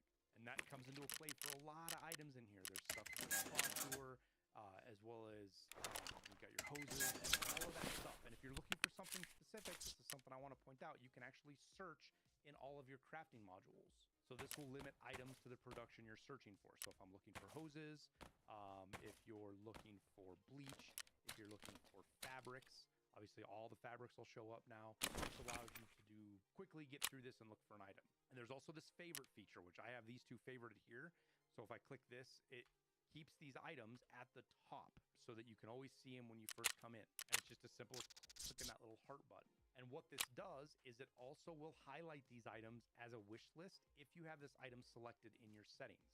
So if you go to settings, game, and you look for your add to wish list right here, it's under game, you scroll down, you can go any of these selected, but if you have favorite crafting recipes, it will always show these items with the little blue box around them, and so you know you want to keep them for crafting. But that's an option that's totally up to you. Now below this is the shopping cart button. This is great, especially for like more complex crafts that have a lot of items that you need to buy. So for example, like the backpack here, I can just click on this, and if I click purchase all, it'll spend 70,000. I'll just do it real quick. It'll spend 70,000, and then I can craft this backpack. So it's a little bit of a shortcut that helps a lot with navigating the hideout items and stuff like that to make it a little bit easier for you to craft. Now you want to be careful with this though, because it will just go to the lowest price item regardless of currency unless you change your filters. And handily enough, the filters in the hideout screen where we're at now are separate from your normal flea filters. So that means if I come in here and I set this to ignore or to only do rubles and I click remember selected filter, this will ignore anytime rubles or euros or dollars show up and only buy stuff in rubles. But if I back out and I go to my flea, you see here, my filter is still any. And that's because each of these screens has its own filter. This also applies to the weapon building screen, which is a little bit separate here. But when you go to, let me just open up Gunsmith build here. And we'll go to Gunsmith 9. If I go to find parts, this filter is also separate. So you can set it to how you want, and it makes life a little bit easier as you're navigating things around the hideout. Let me fix this real quick because I don't actually want that filter. I just wanted to show it to you guys, show it to you that it was there. Now next up, we'll look at the weapon rack. This is an often overlooked spot, great for giving you extra spaces for weapons, as well as a little bit of personalization to your character screen. Now level 1, 2, and 3 give you larger and larger spaces that are two-sided. Keep that in mind. 1 is 9x6 two-sided, 2 is 11x6, and 3 is 13x7 two-sided, so 2 of those. I've had a lot of folks admit to me over the years that they had no idea this thing was two-sided. So when you click on transfer items, you look over here on the left, you click this and it switches to the other side. And you can put weapons on both sides. Now this little button at the bottom left, make sure my head's not all the way down here, this will actually change your inventory. Right now we're just looking at our regular stash space, right? If you click on this, it will sort your inventory to show all of the weapons that are available in your stash. So you don't have to go hunting around in weapon cases or looking for stuff. It'll all be right here, and it allows you to drag stuff and put it in. Now, you can't put anything in here that's a red button, right? Like I can't put this in there because it doesn't work. It has to be assembled. But you can fold weapons and put them in here. I've got one over here, for example, this SV98's folded. And you can do that on the rack, as you can see here.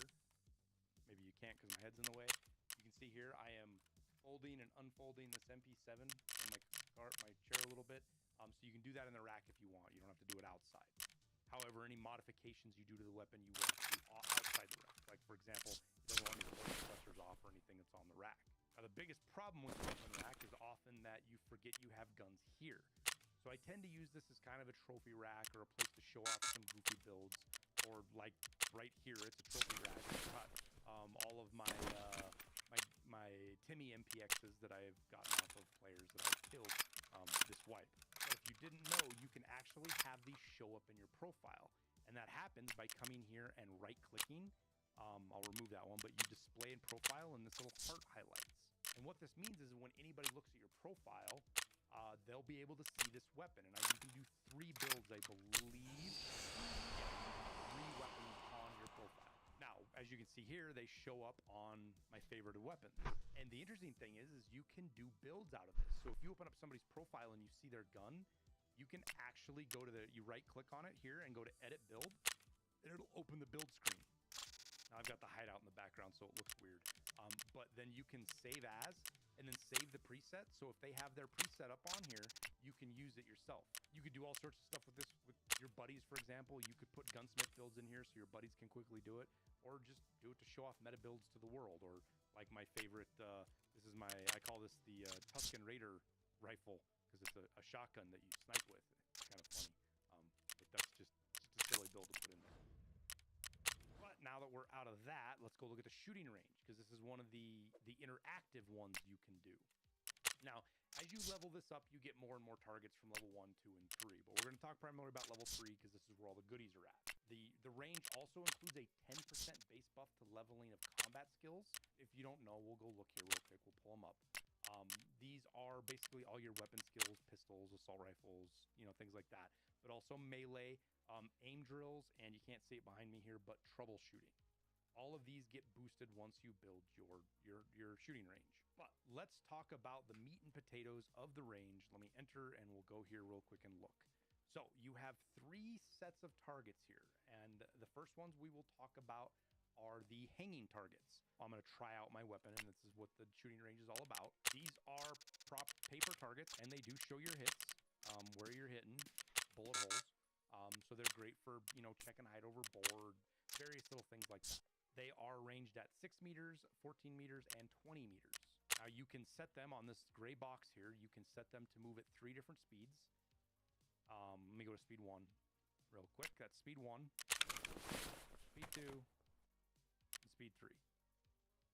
You can also inspect the targets if you want, which will bring them up right to your face. Takes a second, but you can look at them. And you can even fold the targets up so that they're out of your way if you want.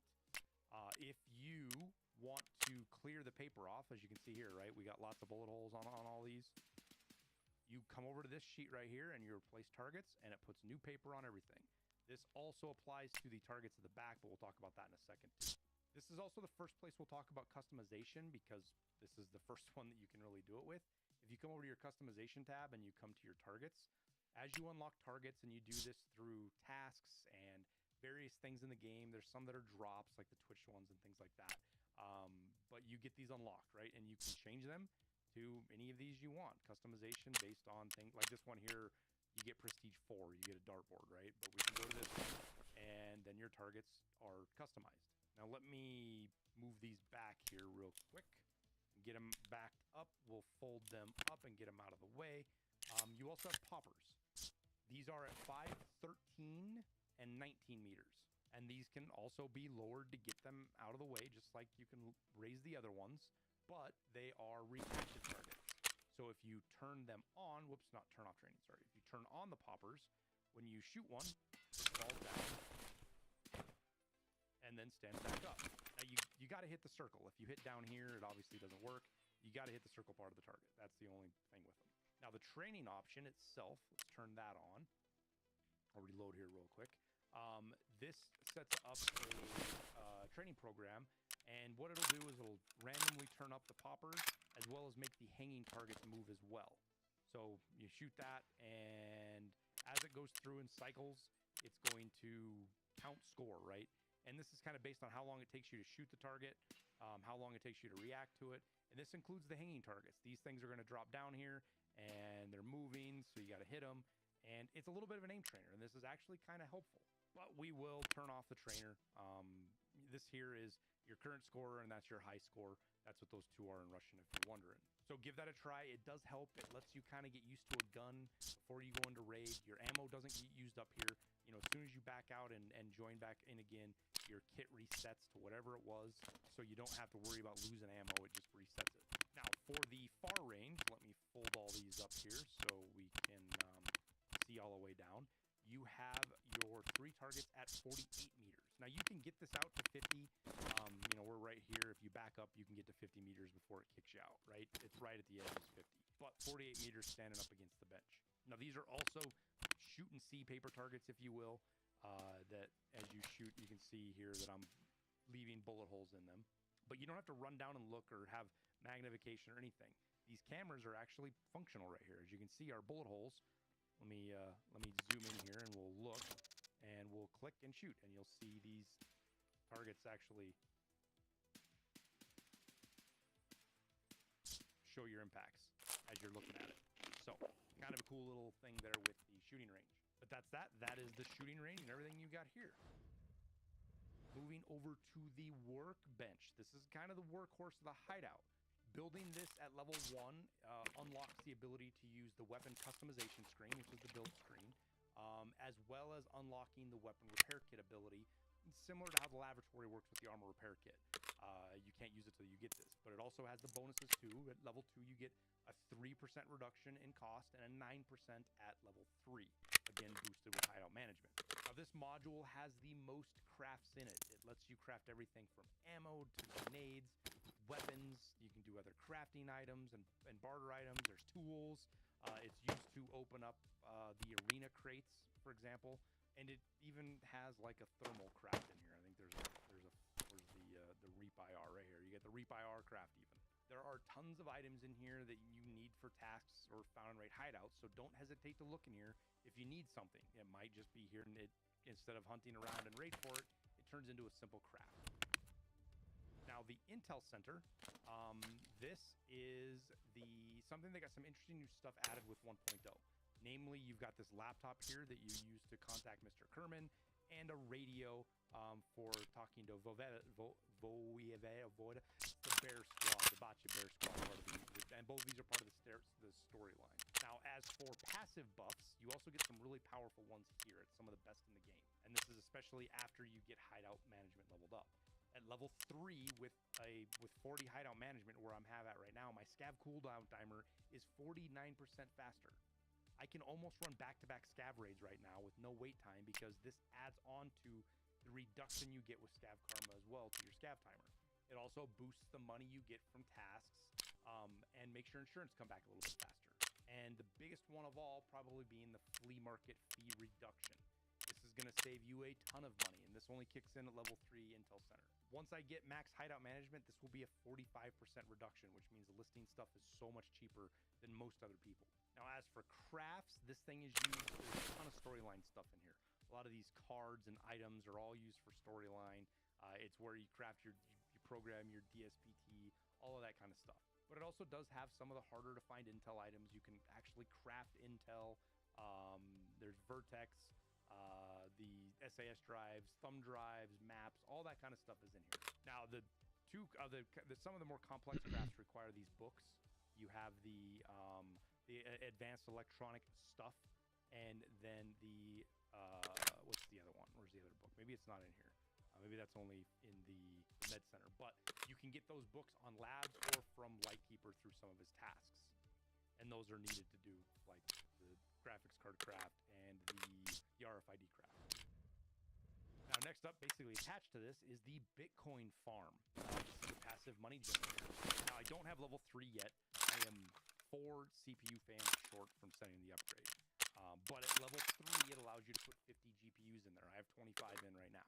And as of making this video, if you have 50 GPU coins in there, it'll make a Bitcoin at just about 28 hours, like 27 and a half or so, almost 28 hours. Level 1 will only give you 10 slots, and level 2 is 25 slots for graphics cards.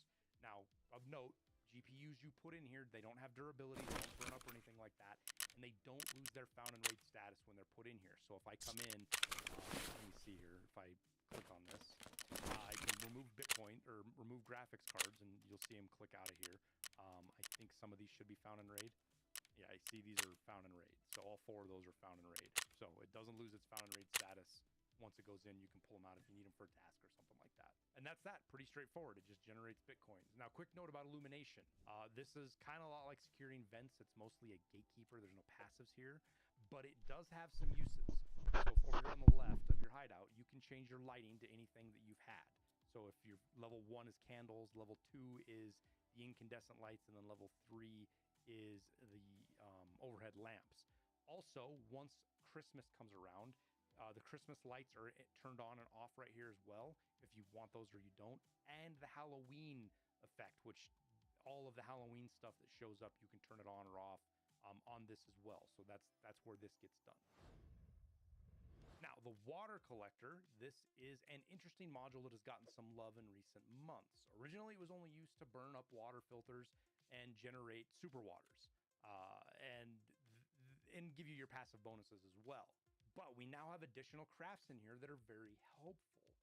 The water bottle itself is great because you can turn, let me just drink up one of these water bottles a little bit to show you.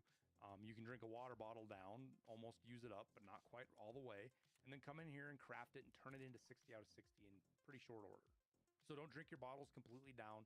This is essentially a free way to fill it if you're running your hideout. Now, the other crafts are okay. They have their purposes. This one doesn't really make money. This one kind of does. Just depends on what you're doing. Now, its passive buffs are 6 hydration at level 1. Level 2 gives you 18 hydration per hour. And level 3 is 32 hydration per hour. And that's just how fast it builds up their hydration stats. We'll talk about this a bit in a couple of minutes. So your hydration increase, fill up hour rate, as well as your health. Getting back into this will Christmas tree, Christmas tree.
before we had the streamer case, this is where I would put my streamer items.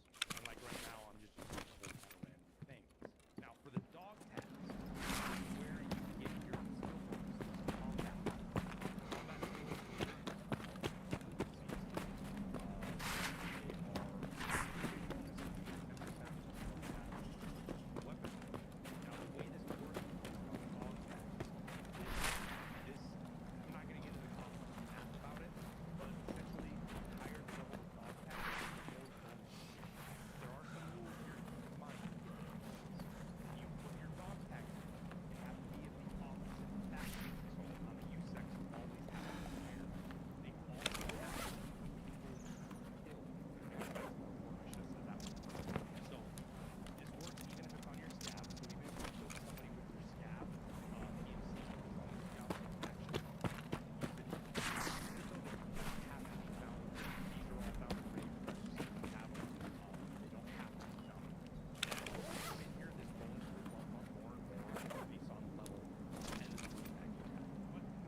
Right next to this, we have the gear rack, and this gives you mannequins to put gear on. And this is kind of one of the crazier additions to the hideout, and the funny part is it doesn't even get used for what it was really intended to most of the time. In fact, a lot of people don't even know what I'm about to show you.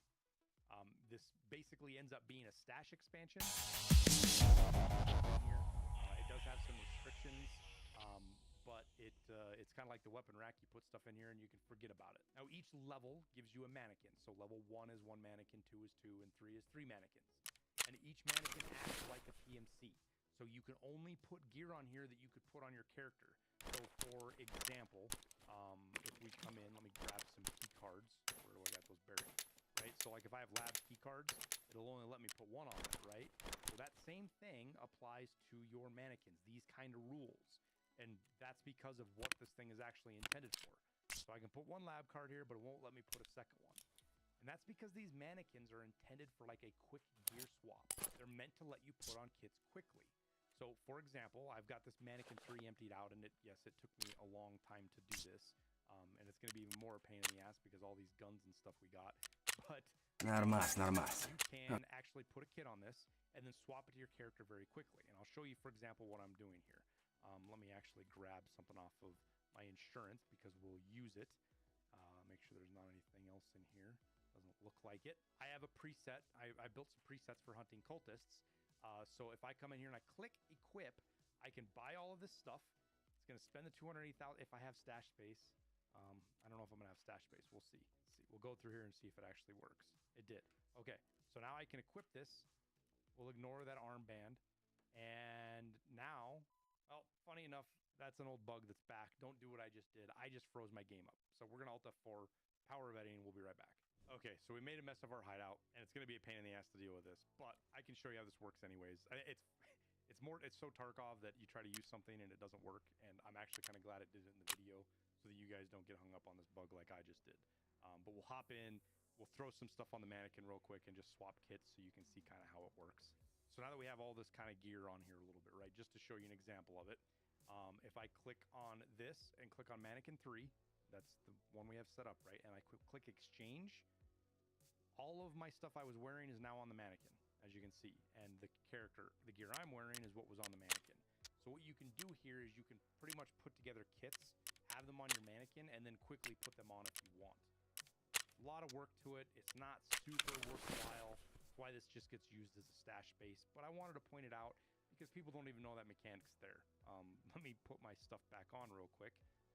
One thing of note, it doesn't screw with your special slots, and it doesn't screw with your secure container. Those stay where they are. It doesn't swap those out. So that is that part of the mannequin. All right, now to where do we got to go? We got to go to the med station next.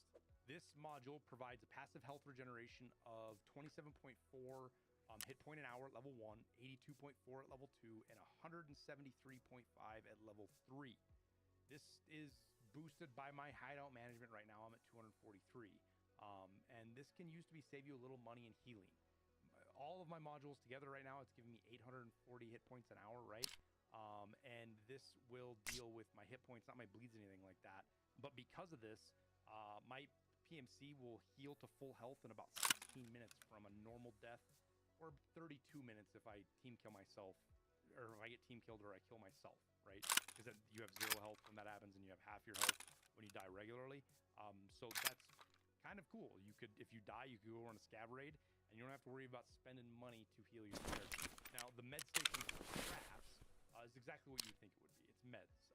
It also has the crafts for the LEDX, which is the other book I was looking for, Carbon Universal Microchips, and the DFIT, which good for a couple of tasks. But that's that. Med stims, there's lots of stims added for 1.0, and they shuffle some of the med crafts around, so keep that in mind. That's the med station. The rest space, this one has some interesting stuff to it. Obviously, some pretty big passive bonuses here. Level 1 does the remove negative effects 10% faster. Level 2 adds 3 energy regeneration per hour and an additional 22.8 hit points per hour. Level 3 bumps that to 68.5 hit point per hour and adds an additional 10 energy to your character. So your overall character. So some of these people are wondering how I have 110 energy on my character total. Like I'm 94 of 110. Rest of a lot of you guys might be 100.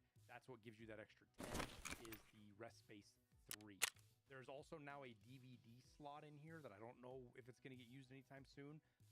The only time it was used so far was right before the launch of 1.0. This was part of the Targrad Tales event, which was used to announce the 1.0 launch. Now, next to this is the library. These are some pretty crazy strong passives as well.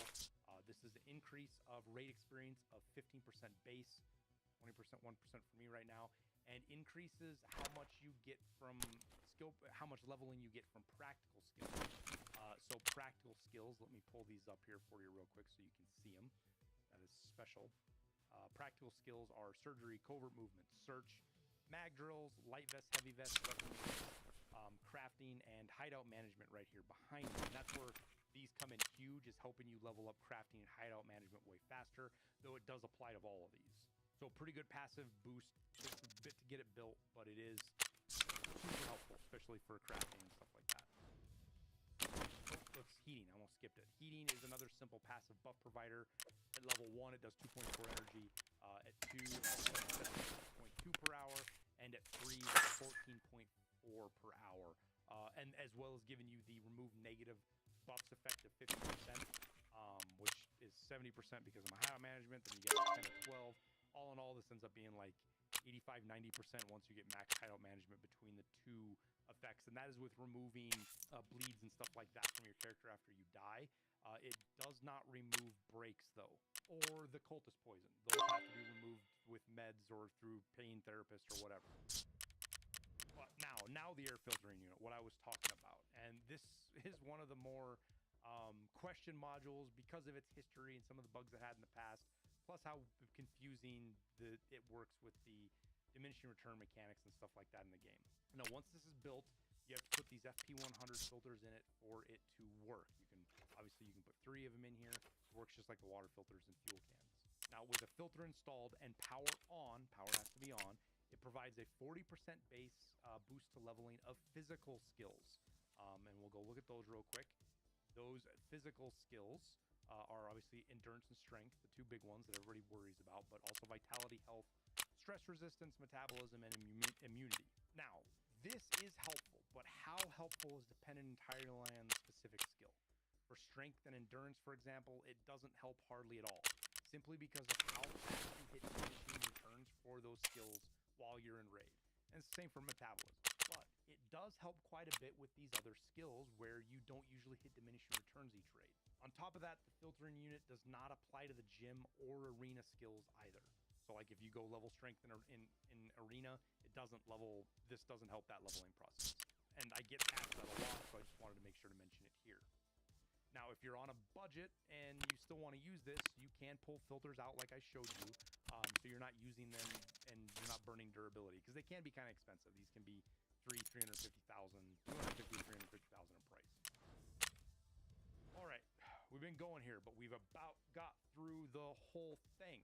Next up is the nutrition unit. The passive bonuses here, level 1 gives you 6 energy per hour, level 2 is bumped to 18 per hour, and 3 gives you, 2 also gives you 32 hit point regeneration an hour, and 3 is 36 energy per hour and an additional 12 hydration per hour. So that's where you get all these stacked up. And as you can see your totals. It totals it all up pretty nice. And as expected, the crafting here is food and water items. You know, nothing crazy to expect there. The generator is straightforward. This is where you put fuel to power everything in the hideout, except the laboratory. You get 2 slots at level 1, 4 at 2, and 6 at level 3. And then if you get max hideout management, it gives an additional 2 slots in here for a total of 8. Now, the final module interacts with this pretty much directly, and that is solar power. This expensive pig provides an insane bonus that reduces the fuel consumption by a base of 50%. But hideout management applies to this, as you can see, because I'm at 70%. Now, this stacks with the hideout management reduction in fuel costs. So if we go look here at skills, let's go look at most leveled for hideout management. If you see here, it says reduces fuel, air, water filter consumption by 20%. So on top of that 20%, you also reduce another 70% what I have right now. So it just cuts fuel usage down insanely. As you can see, a full can here lasts me 87 hours, one full one. And once you get max hideout management with solar power, this I think is 117 or 118 hours per can. So it's just an absurd amount of time once you get it all done. Well, that is it. That is all the modules. So let's review the cosmetic stuff real quick and show you a little trick with it that'll help, especially at low levels. Cosmetics are straightforward. You have your walls, your floors, and your ceiling. These are unlocked through various means, just like the targets are. You know, quests, tasks, drops. Some of it's unheard stuff, some of it's prestige stuff. It all unlocks. But you can cycle them out. You can choose whatever you want. Kind of give your hideout its own little look. Posters. There are 29. Once you get your hideout fully upgraded, there's 29 slots. You click on this, it'll show, if you're like rest space 2, it'll tell you what you can and can't put on here. Because some of them, you have to have level 3 to put anything. Some of them, as you level them up, you get more spots. But it's just a place to put your posters, and they do show up. You know, that's what all of these posters are in here. These are all posters that I have picked, and you can decorate however you want. Now, for figurines, this kind of works like the Hall of Fame. You can put pretty much anything valuable in here you want. Like, I forgot, I have a lion stashed in here. I didn't even know that that lion was there. I have probably needed that lion and forgot that I put it in there. Where'd it go? Where'd it go? There's a lion. So you can put a lion in here. You can put roosters and clocks and teapots and vases, which early on, that's nice because it gives you more stash space. But like the Hall of Fame, it locks it away. And you'll get these long before you get the Hall of Fame. All of these figurines start unlocking with some of the level 1 benches, but mostly level 2 and some of the level 3s. You'll get more slots to put stuff. You know, for example, you don't get your 3 slots at the Hall of Fame, and you don't get any slots until you get level 3.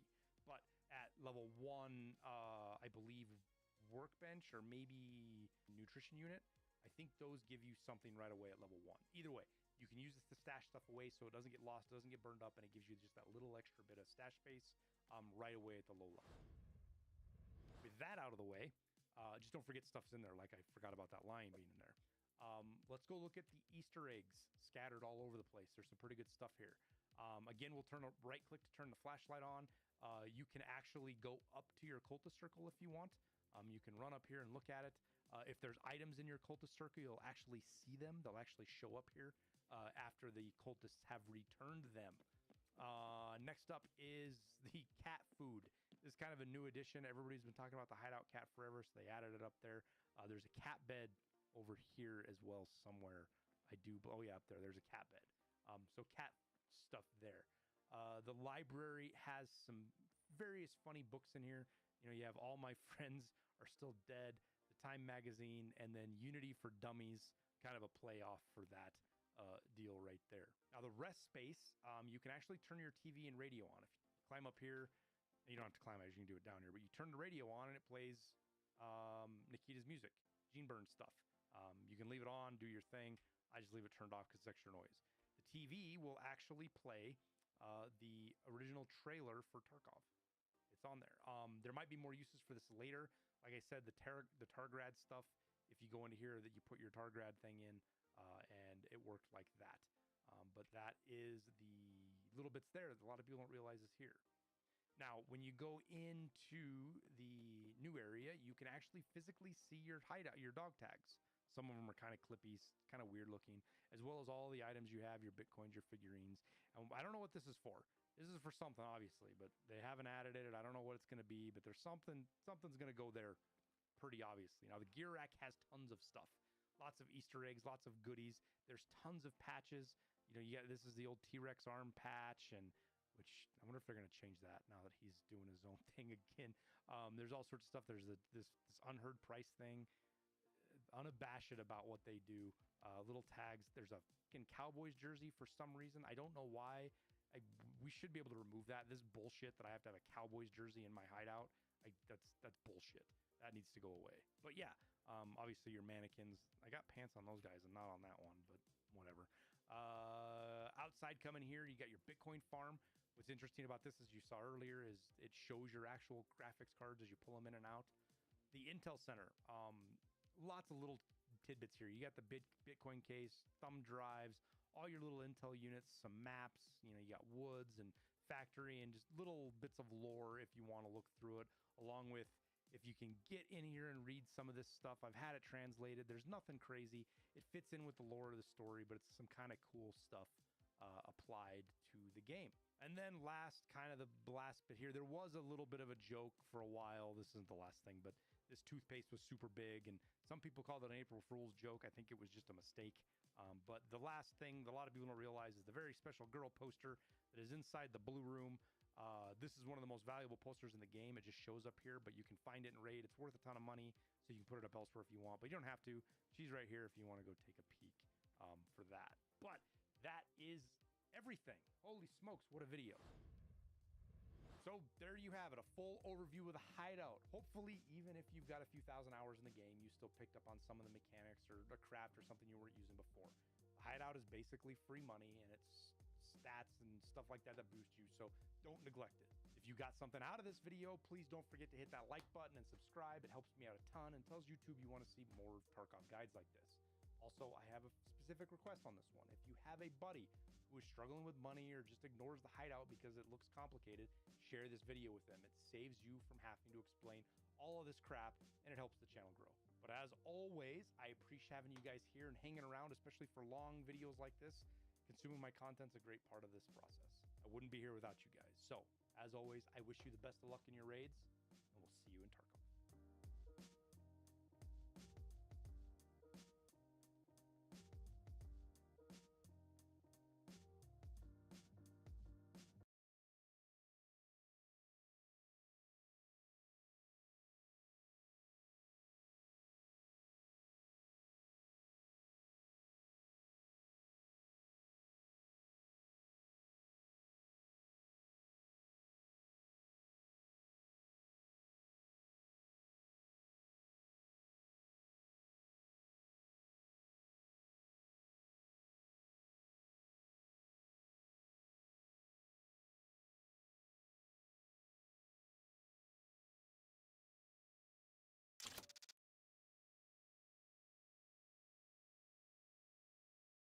Doctor Who Episode 4, the one that pushes traditional family values.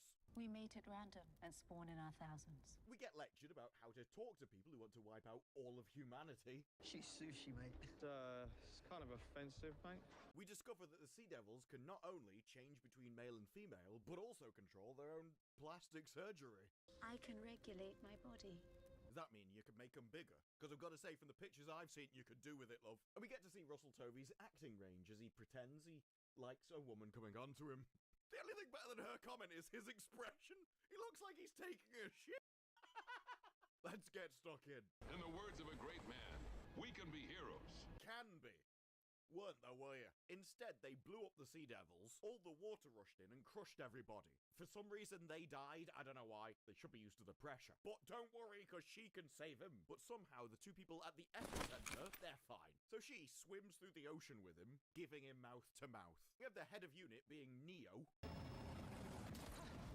He can just fire again, love. We know he can fire again because she's calling unit over his corpse. And then we get the most realistic scene for the diversity hire. She's like, there's been a sonic pulse. And the scientist, she knows about as much as you'd expect her to. What does that mean? What does that mean? Jane, please, what does that mean? Can you dumb it down for a 5-year-old, please? DEI to DEI, you should understand we don't know what we're talking about. They're dead. Have you seen Red Dwarf? And then, they're really in trouble. All comes through me, Register Shirley Ann Bingham, now in command. That's the apocalypse. The world's over. Talk about out of the frying pan into the fire. Now, unit take down the assassin while Kate decides to stand on an open balcony after someone decided to assassinate her. Now, somehow, the fish saves him. Everyone else is dead, while she must be immune to physics. And so is he, because he doesn't have the bends or anything. A deepfake gets released of Salt, claiming responsibility for the explosion. Their blood and marrow now feed our children.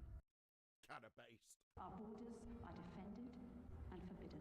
We should do that in the channel. Now somehow a helicopter spots Salt in the water. They get carried back and she gets taken prisoner because there's a video of her claiming responsibility for the deaths, despite nobody believing it's true. We have now reached a point where I will see marketing for a movie and don't believe it exists, and they're just like, yeah, sure, whatever, mate. He's even telling them, look, I was there, I saw the guy that exploded them. It wasn't her. And everyone else is like, oh, I don't know about that, because, you see, this digitally altered fake video exists. Now, at this point, the head of unit turns up, and, there's some interesting lines. You shouldn't be here. She gets told that a lot. Without the entire series, she's been saying she doesn't sleep, she needs to go home. Why are you here? You shouldn't be here. This becomes particularly relevant in the finale, where I think none of this is happening and she's just a deluded bitch. How the hell did you survive? I'm not sure I did. You're sitting there, mate. Look, I know the BBC has very low standards, but we should at least be able to trust you've got a heartbeat. This isn't one of their romantasy books. We lost many good people. Probably should have shown us them then instead of the cast. Salter is obviously innocent. She stayed with me. She could have escaped into the ocean, but she didn't. And it turns out they've arrested her and locked her in a box. I say locked. She can open the door at any time. I don't know why she doesn't walk out. Back at unit, they're talking about I can't even remember who it was. Some random woman died. It's not a surprise that I can't remember it, because the most interesting thing that they can think of the character is... That sketch pad. She was always drawing. Oh, she was interesting, wasn't she? I can only assume they mean the woman with a face like a slapped arse. She's been insufferable the entire time, but now I'm supposed to care that she's dead. Even Will from Stranger Things wouldn't care about this. The truth is, I don't like girls. Now we find out who the assassin of her boyfriend was. Particularly predictable. Nicholas Konstantinos. Very English name. Born in Athens, 1985. You seem quite bigoted to me, BBC. I would never. No, I'm not saying that Kate is unfit for work. I'm going to be doing that later. All I'm saying is, if this happens... I wouldn't know what to say for myself. The BBC translated as before. This is an American military general. Dead. There's a blink of an eye. What you do? I'm sorry. Who do you think you are? Take you up as well if you want to. I don't know. I can imagine a lot. Whether I'd want to is a different story. You'd be surprised what you might have to do to make peace with an alien species. But apparently he works for The Institute of Lust Clemente. which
gets worse. Oh, great. You've just put her in a locked containment safe in the water. Oh. Can someone please explain to me how the watertight, sealed containment cell opens up when it comes into contact with H2O? So then he decides to jump in the water as well. Rather him than me. After all the people they've imported into London, I wouldn't want to be in that. Luckily, Russell actually jumps into a swimming pool, and so, once again, the BBC don't have to deal with the consequences of their own policy. And this goes across the news. Everyone knows about it. This guy escaped with a fish into water, like jumping into it. It'd be a shame if they forgot that within the next 20 minutes. Oh, now we've seen that they could escape that way. We wouldn't want to forget that, would we? If you don't stop work, I'm going to phone your daughter and carry you out. Once again, you're told to go home. We don't know why you're here. You need to get some sleep. You need to leave the workplace. You need to go home and stop turning up all the time. What if this show is actually the most dangerous of all time? What if Russell T Davies is not an untalented hack, but actually someone that has made the next Fight Club? And with that, good night. Oh, that's unlocked. What a coincidence! It's almost impossible that these events could just line up at exactly the right time. Is he just as she's about to go home? A load of aquas turn up. You're exhausted. You won't have time to stop. Look, you should go home. You're exhausted. In fact, I don't think you're even fit for duty. Are you saying I'm unfit for duty? Yes. Noted.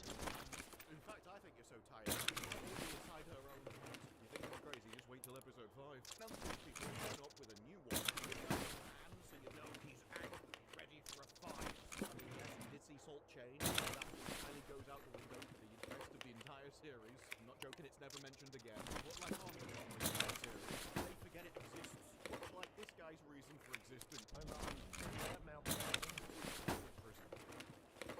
You mean a man with a well, look, another person calling her insane. Now I've seen the finale, I can't believe it. Well, he's angry, you dangerous, killed us, just insane lunatics, all of you. Water range and hallucinate. She's got a load of help from her incompetent people that she's hired. Page 5. No, go to page 6. Try page 22 from the top. Or just get a blonde to do it for you. No one likes her taking charge. USSR eyes down. But she gives a, quite frankly, stupid speech. She really summarizes the BBC and her. We are a species with intelligence 1,000 years ahead of our emotions. They're just emotional wrecks with very low IQs. This rot. Next is a bit I do like though. He asks for salt, and he's like, "No, don't worry. I'm not asking for her freedom. It's just that she sided with you rather than us. She chose to save her with you rather than us. So she's suffer. Is he wrong? Obviously, the moral thing to do in any situation. You look after your own needs. Choose is obviously morally correct to look after your own family rather than a random one. Or if you're English, you look after England rather than a foreign nation. It's nice to be official, at least have morals. Unlike Kate. She chose to save the Aquakai to die. She chose the out-group over the in-group, so We were murdered while she helped him. perfectly justified. She gets really pissed that we couldn't keep hold of her, and we also lost the guy she saved. If you intend to punish her, I can't hand her over. You see what I mean about her being a low IQ fool that shouldn't be in charge of a paperclip, let alone an actual institution? Throw her to the wolves. No, I do think she did wrong. You're absolutely right. Would you like us to provide you with an iron goal? Because the alternative, it was like, I need to punish her because she sided with the out-group. And Kate goes, I want to do that too. I would rather sacrifice human lives for a fish than actually care about my own people. You're something of a warrior yourself, and yet It's lines like that why I think she's hallucinating everything. I mean, he's got eyes. Remember, this is a species that specifically changes into a man when they want to be a warrior. And yet he looked at her. Oh, well, you could probably take me in a fight. So he says, I am tired of waiting. You're a load of incompetent filth. We actually can control rust. I don't know either. Apparently, they're a really technologically advanced species that doesn't have any buildings. And whenever we went down there was no technology. But now that you've got magic powers to control rust, it was like, look, we can destroy your entire civilization by just spreading rust and everything can fall apart. Now remember, this is a civilization that doesn't build things out of metal. Their buildings are biological. So I don't know why they developed the technology to rust metal. So it's probably all a hallucination inside her mind anyway. So you don't really expect it to make sense.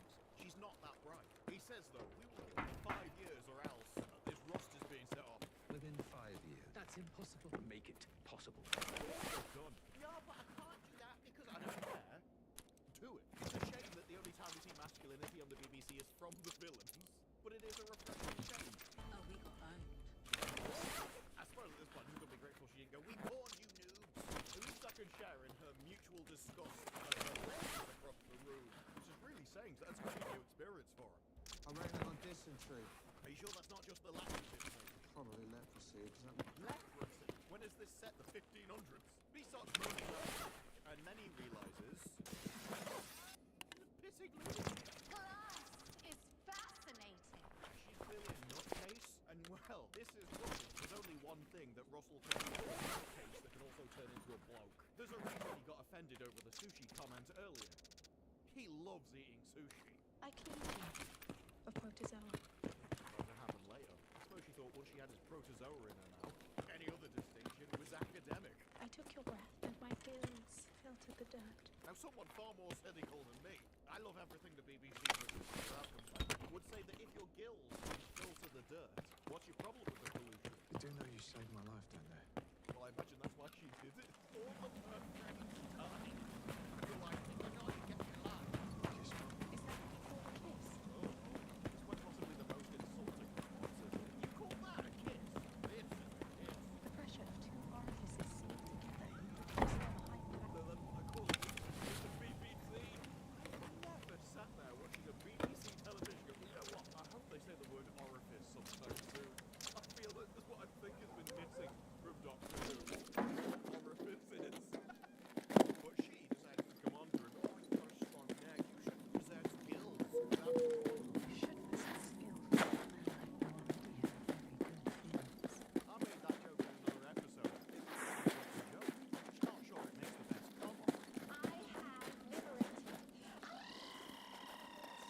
I think it referred to you when you were oppressed.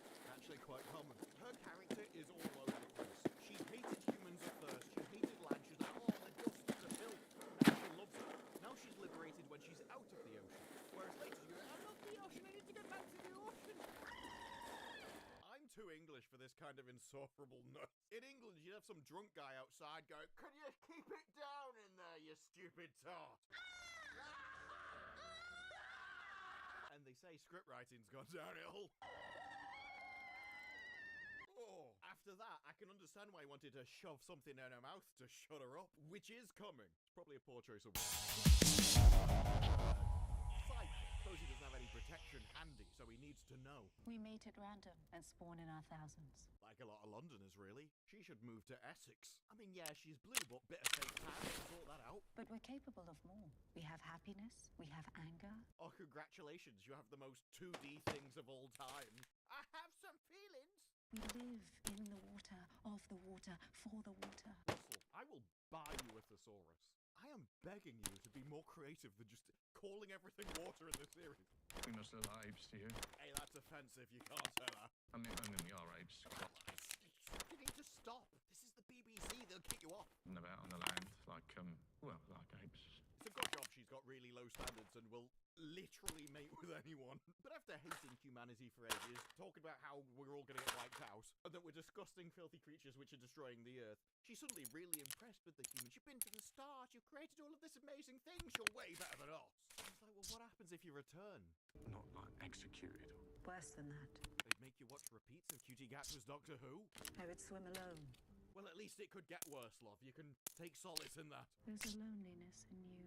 We are one pint of shandy from going, there's a hole inside you that I could fill. You people are so... Let's not say you people, eh? You're the one that said being offensive was a bad thing. The Sea Devils may want to wipe out every single human on the face of the planet, but there's no need for them to be bigots, alright? And laughter and lust. Yep. I can't help noticing that she is the aggressor in this scenario. I told you she'd be at home in Essex. Breed by the thousand. Side note, how on earth did you ruin her? I know this comes out of nowhere, but I searched for the cast names and found that. That's just her IMDb page.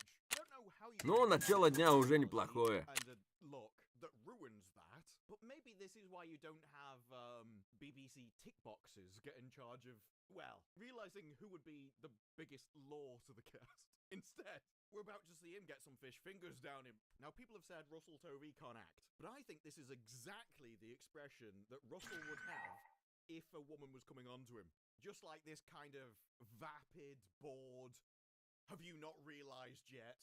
Expression of, oh, you are slow, aren't you? Just a hint, Toby. When people are attracted to each other, they actually look between the eyes and the lips. Or in this case, because she's not wearing clothes, you'd be looking downwards.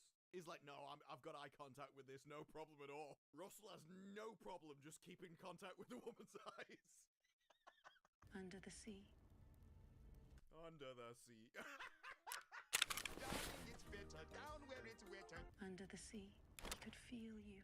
You're about to. This is the most unrealistic part of the show, by the way. And it's a show about fish people. And I don't even think they exist. I think they're all in that woman's head. And yet somehow, the idea that Russell is interested in her is the most unrealistic part of the show. Because your heat is irresistible. See, she knows to look at his lips, and he just doesn't care. He's just got this gormless expression on his face. He hasn't even inquired if the fins are just there to hold on to. Oh no. I was just about to compliment her acting, and then I noticed where she's staring. But she goes, oh, your heartbeat is racing, is it fear? And then she moves in, so it's not something she would enjoy, not something they evolved to do. And yet we get a scene, which looks like Russell is being taken against his will, let's be honest. It's like if he was forced to kiss his granny, that's how I imagine it'd go down. He's like, oh, do I have to, oh. They don't move. Suppose that's an intimacy coordinator. As if Russell Tovey needs an intimacy coordinator with a there's no danger there, mate. But I think now they are like, no, just go together and don't move, don't move, don't move, stop it, don't move. Whereas the only thing really an intimacy coordinator needs to be saying is, she's a fish person, you disgusting freak. This isn't Twilight, a story about one girl's indecision between a dog and a corpse. It's a beautiful story. I found you. That's just because he's the first one you've got your hands around, love. But there's about another 3.5 billion people just like it, in different shapes, obviously. I can regulate my body. Does that mean you can make them bigger? Because I've got to say, from the pictures I've seen, you can do with it, love. I'm sort of regulating my body for you to... Oh God, look at her face. She's way too pleased with a comment that she can't possibly understand what that means. She didn't know what a heartbeat was 4 or 5 seconds ago. She might be expecting him to spray into the water so she can sock it up herself. We have no idea what they do. So I see. How? He does have trousers on. Are we saying that Russell's a very lucky lad? What's he doing with it? Okay. What? Oh, even I was disgusted with that one. It's wonderful. I'm sorry. The only thing better than her comment is his expression. He looks like he's taking a shit. Well, I know this has got to be a challenge for you. I mean, at the best of times, it was never going to really work, was it? But, you know, she's blue. Maybe if you lick her, it'll be like the medication. It does seem, though, if somebody kisses you, you probably don't need to ask if it's okay if your body... What are you supposed to do? You don't control it. It's like having a sentient alien creature attached to you. That thing has a mind of its own. Now, Kate goes home, and, I still think she's hallucinating this, but, you know, best case scenario from her perspective, that's littering. She should pull all that crap down. She's like, no, I love litter as long as it's done for me. To be honest, I'd forgot her. And her. Really important characters, were they? I don't even know how they know he's dead. He was assassinated. Oh, but then again, if she's hallucinating all of this, everything makes a lot more sense. So she has a nervous breakdown in her car. Basically just a mental nutcase. The name I chose was appropriate because you taste of salt. Get it? If there's one thing Russell T Davies knows well, it's the taste of salt. I want to know how you pitched this to the BBC. So we're banging in these blue people. I don't even know how she knew what to do down there, to be honest. She's never met him before, and the fish people can change at will. They don't know what they do. That's littering. She should pull all that crap down. She's like, no, I love litter as long as it's done for me. To be honest, I'd forgot her. And her.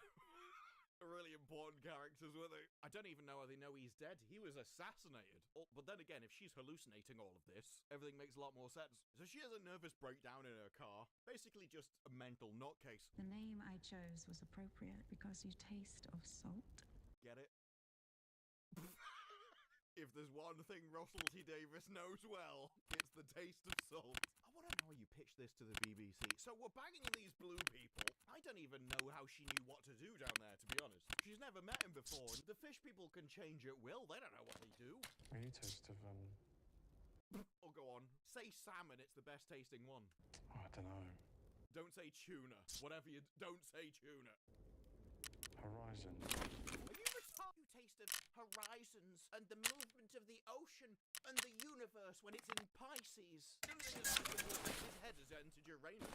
But as they pillow talk, they're like, look, is there not anyone you can trust? Can you not get contact? Can we not get out of here? Can we get out of the city? And then they foreshadow the end of the episode. You could just swim away. Like happened earlier. It'd be weird if anyone forgot that she is a fish person. But he comes up with a plan. We can get out of the city, we can go into the countryside and find a place which is just full of, like, really weird lunatics. And we'll find a place where you'll fit right in. Hang on a minute, we could go North Wales. Cause explains everything. The north of Wales is renowned for its blue fish people. Here, Hydus is off-grid. He's nuts. To be fair, so is Kate. This is off-grid. He's nuts. I like the idea that being off-grid, which means generating your own food, your own electricity, that's not, despite the fact that if you're off-grid, generating renewable power somehow, you're not pumping sewage into the water, the sewer system, not buying products because you don't have any money. You should love people who are off-grid, Russell. Except to you, that's just somebody that can't be controlled and spied upon, isn't it? You don't actually have any moral value, which is why you contradict yourself. I can live in this north of Wales. Yeah, it may stand out a bit, love. God, yeah, it's got lots of water. It's beautiful. Not many blue fish people, though, has it, really? I could be the witch of the waterfall. Yeah. What? I don't know where that comes from. That's the name of the episode. But I don't know why it's called that, said, or what relevance it has to anything. Now they realise his phone's tapped, but they live in London. So they find a normal Englishman and decide to give him the London treatment. It's all going to be okay. I just want your phone. They mug him. Now this is unusual and unrealistic. Not because of the blue fish person, but because of the person mugging him is English. This might be the first time it's ever happened. Mate, and that right monster. Yeah, they have no problem terrifying the innocent man as they steal from him either. For lols, these are the heroes. When he calls his daughter, sorry, I should have said his daughter. I mean, the person who's definitely not genetically related to him that we're all supposed to think is his daughter. He's like, I need to speak to your mom. But she's asleep. Get her up. Tells her, call me from the bathroom. Run the water. Now she gets woken up. And as anyone that's been paying attention in this series, I pity you if you were, she's horrific. It's always like, look, I need to borrow your car. Can you come and deliver it to us under a bridge? And the first thing she does is... You got it right, so in there is a permit. It's like... betray him. Now, if other shows did this, I may not think twice. But the BBC is incredibly obsessed with identity groups. They bear it in mind all the time. They don't want to be found of any kind of bias. And so everything is deliberate. Every group is deliberate. Every person they cast as a hero and a villain is intentional. And I can't help wondering, what are you trying to say? I think Russell T Davies needs to go to some HR training for some of that unconscious bias. Now, she could stop this at any moment by just going, they're here, they're listening, and everything will be fine. Instead, she betrays him. Doesn't face any consequences for that. Barkley and salt. Barkley and salt, Mum. Salt and vinegar for me, please. Don't like the taste of Barkley. I don't care how much pineapple he's drank. Now, the problem is, the American military intercept it. This guy finally works out that the video that everyone knew was fake is fake. Don't blame him. He's got a medical condition, which just means that all of his muscles are really destroyed and he can barely use his arms. Normal people would ask, why is he employed in this kind of role where he has to type a lot? But, you know... not the BBC, they don't care about incompetence. Now, very smart, they decide to set the meeting point on a bridge. UNIT go along with this, because they've got gunmen everywhere. Well, everywhere except the other end of the bridge, where the American military is. Fucking run! It's a trap! If only you'd said that on the phone earlier, love, when it might have helped. Instead, everyone drives up, and we have a standoff on both sides of the bridge, with UNIT on one side, the Americans on the other, and a helicopter in the sky. I don't know why, in case they can fly. They know they can't fly. She can swim, though. They're on a bridge. Look, someone more cynical than me. They might think you'd, have nets in the water, submarine, armed swimmers. If you have a fish person that you want to capture, you might have someone in the water. No, but Kate calls him, like, you'll withdraw. I'm not going to withdraw, you'll withdraw. No, if they don't hand themselves in, I'm shooting them. Well, if they get shot, I'm shooting you. Stay where you are! Look, if I have some angry harpy whining in my ears, I'm not obeying her. Fastest way to get me off that bridge would be... Barkley, stay where you are! Oh, it's like nails down a chalkboard. Now I understand what Will was on about. The truth is, I don't like girls. You'll both walk towards us.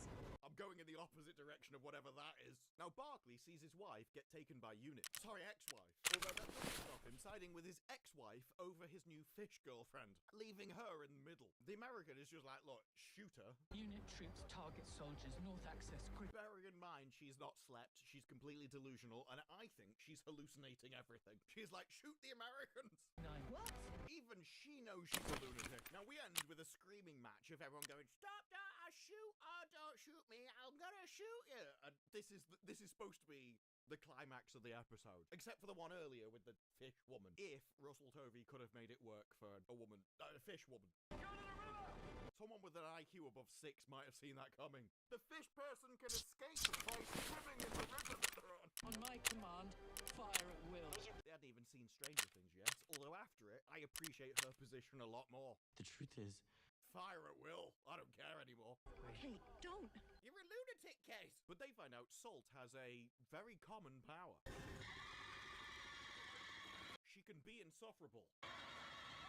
Every man's like, oh god, just shut the whining. And then, in an action that no one could see coming, the fish jumps into water to swim away.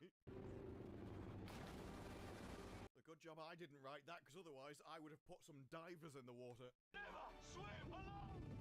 I don't know what that episode was, except for an excuse to bang a fish. That's the only thing. Russell T Davies said this was the reason why he came back. He had some great ideas for this series, and I think he just wanted to bang a fish. Now, I can appreciate fish fingers are very traditional food in England, but I can only imagine that he sat there at the BBC and thought, whoa, that's some good fish and chips. That's irresistible. And in his tiny little mind, he connected salty fish. Well, you can work out the rest. Now, he does live in Manchester, which over time is enough to lower anyone's standards. But look, Russell, just because your favourite place is Canal Street doesn't mean you have to bang what's inside it.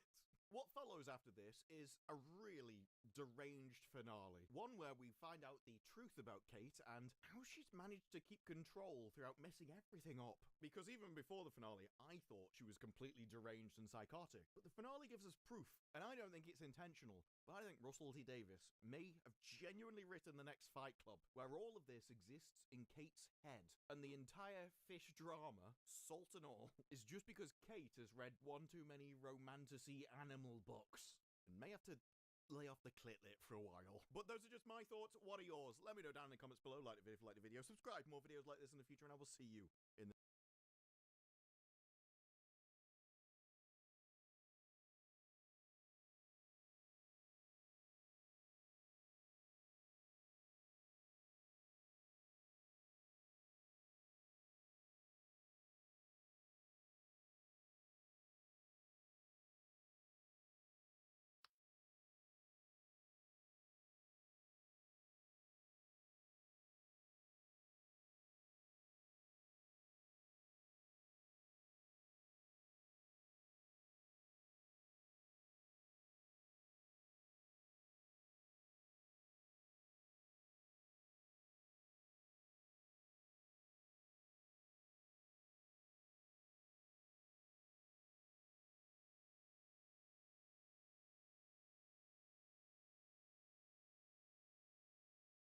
That's a whole ass squad, bro.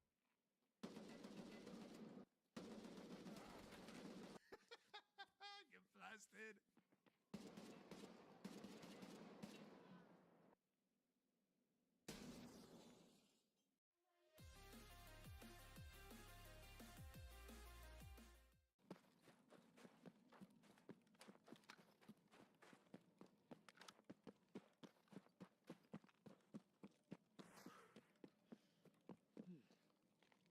We're so heavy, man. Normally I do that run and I have like stamina left. I got tired before getting there.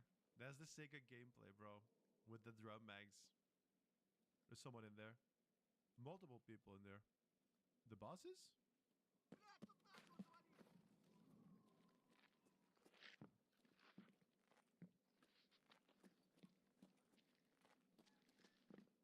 There's a player up there.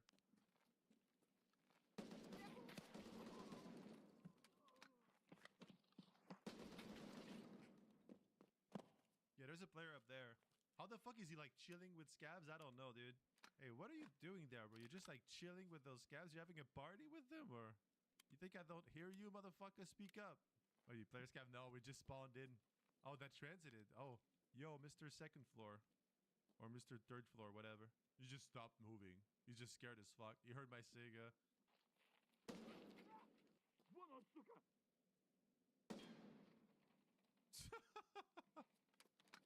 See, if he was a very good reserve player, he could shoot me through there. But he doesn't know about that hole. I think I'm gonna just like nade the second floor. Because I think I know where he is. I think he's like right there.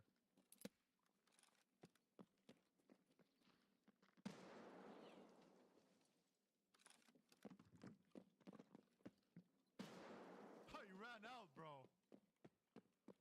He ran the fuck out, dude.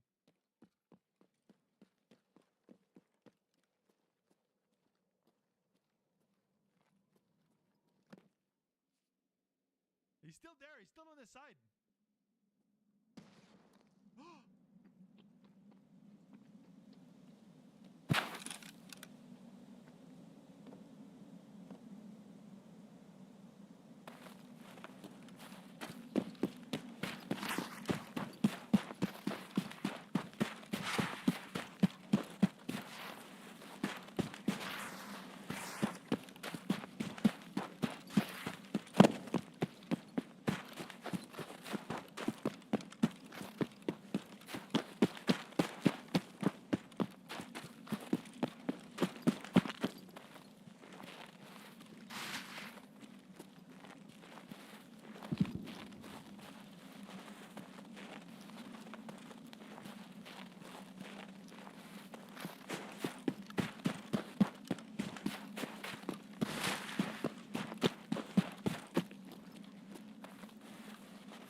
don't know where he went though. I don't think he went inside the garage. Oh, he might have.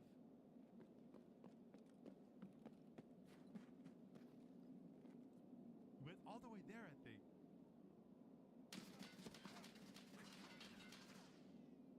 Ouch, bro. Come on. Dude, how many impacts do you have? Thanks for letting me heal, man. It's really nice of you. Thank you. Is that him? Okay, that was a scout.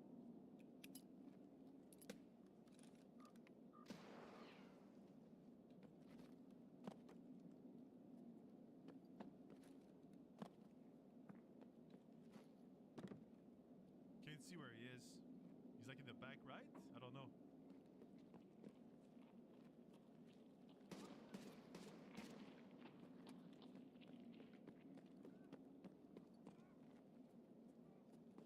It's a P-scav, bro. Dude, it's actually a P-scav.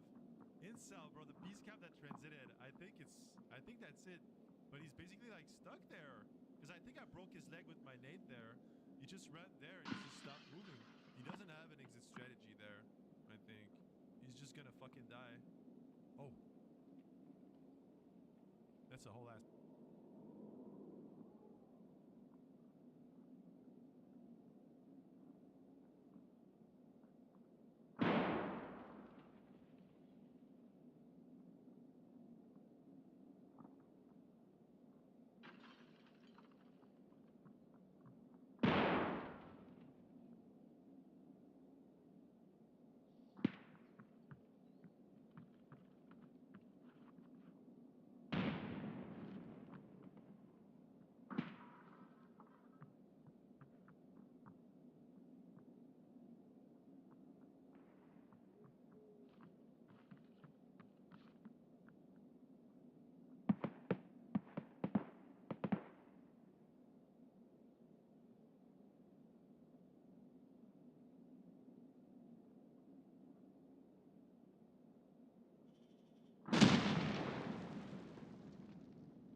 That's squad, bro.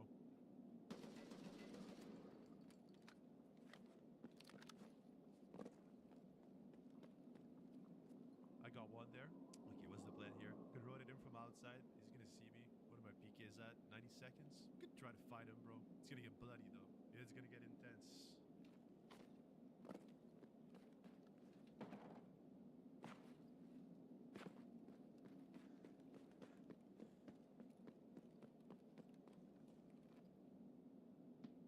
Hello?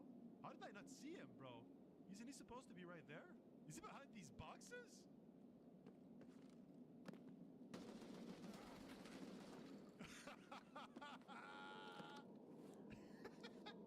Get blasted. Alright, this one's the thickest. The other one was the Timothy.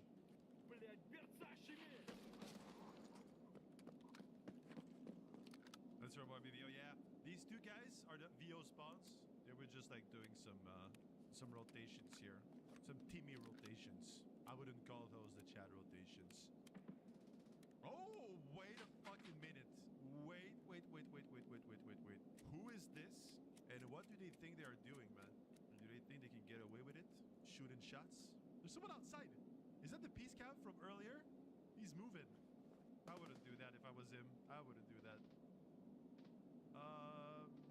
Yeah, we can take the rig, I guess. While we're at it, let's just take everything. I guess that's what we do here. That's gonna be enough. Let's see what the other one has.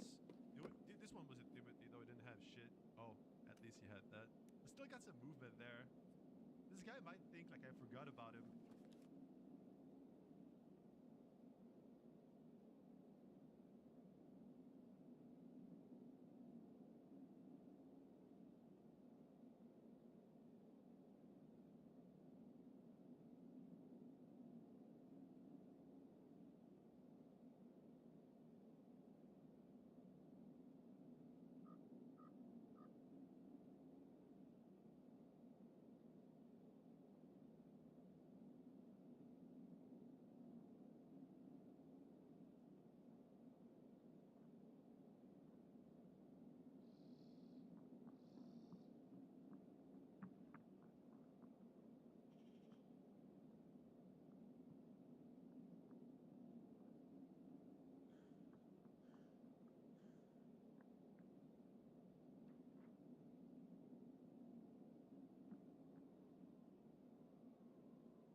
Hey guys, this is a therapist task guide for Thirsty Echo. For this task, we do have to locate any information about Thirsty on Shoreline, and then obtain the information in Thirsty's hideout, and then you have to report. So the back of the West Wing is going to be right here, and directly in front of me will be some open double doors that lead into the first floor of the West Wing.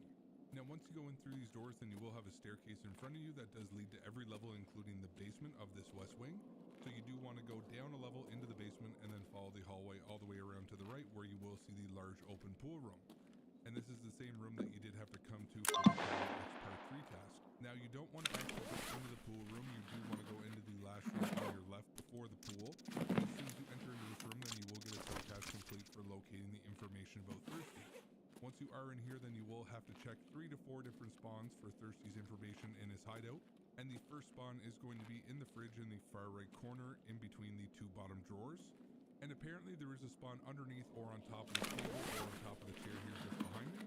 And then just off this table inside this blue locker is a potential spawn inside of the red box that's in the door. And for this one, you may have to actually lean peek to be able to grab it out from the box just because of the janky location. And then the final spawn that we do know about at this time is going to be right behind the garbage can that was next to the door that we did come into this room from. So on your way back out, then it will be on the right-hand side, and the diary will be in between the garbage can and the wall. Now, after you do retrieve the diary, then you will have to survive an extract to be able to hand it over to the therapist. So if you do happen to die in between finding the item and are in here, then you will have to check 3 to 4 different spawns for Thirsty's information in his hideout. And the first spawn is going to be in the fridge in the far right corner in between the 2 bottom drawers. And apparently there is a spawn underneath or on top of this table or on top of the chair here just behind me. And then just to the left of this table inside this blue locker is a door. And for this one, you may have to actually lean peek to be able to grab it out from the box just because of the janky location. And then the final spawn that we do know about at this time is going to be right behind the garbage can that was next to the door that we did come into this room from. So on your way back out, then it will be on the right-hand side, and the diary will be in between the garbage can and the wall. Now, after you do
Move away, my loot.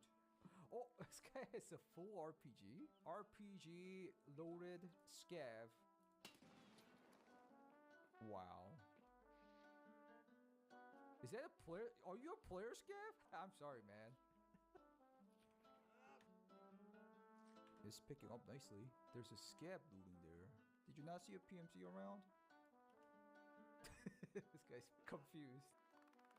Hey, you got stuff? Yeah, I'm a Scav.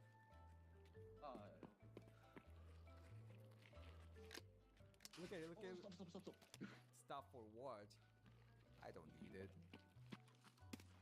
No, he's not friendly. If I tried to pick that up, he has an easy headshot. Why would you follow up all the way here to... Look at him. There's no reason for him to follow me. Not a single reason.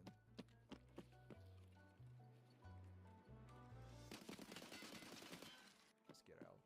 Move away, my loot.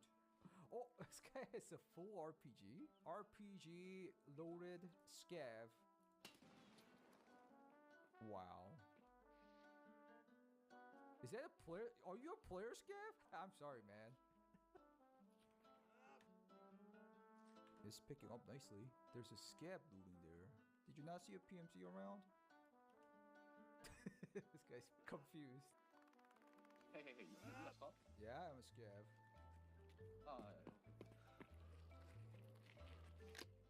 Look at it, look at it. Stop. Stop for what? I don't need it. No, he's not friendly. If I tried to pick that up, he has an easy headshot. Why would you follow up all the way here to... Look at him. There's no reason for him to follow me. Not a single reason.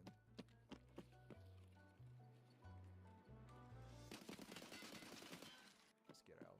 Move on. Oh, he's got an AK-50! He's got an AK-50! He's got an AK-50! That's the 1 in 20! He's got the... Oh my god. Oh my god, he's got the ultra rare. Guys, this is gonna be like one of the first few in the game, no? Bro, okay, from what I was told, it's a 1 in 20 chance for him to spawn the AK-50. Look at this thing, bro. See? I told you. Dude, I want to get out with this so bad. Do I just leave? This one? There. Oh, I'm about to blow.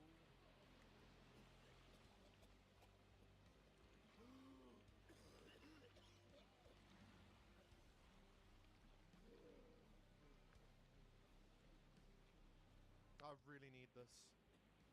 I really need this. I really need this. Oh, he's got an AK-50! He's... Oh, my boy. What going on, gang? I ain't gonna lie, I ain't got the cheese, bro. I'm about to sell them shit to him real quick. Bro, what you mean, bro? You ain't got the cheese. Nah, I'll sell it to him, and then I'm gonna give you that cheese, like, to pay you. You just buy it from me, bro. Nah, like, I'd rather, make the profit. Bro, go ahead, bro. Hurry up, bro. Yo, twin. Pull up real quick. Man, selling my shit, bro.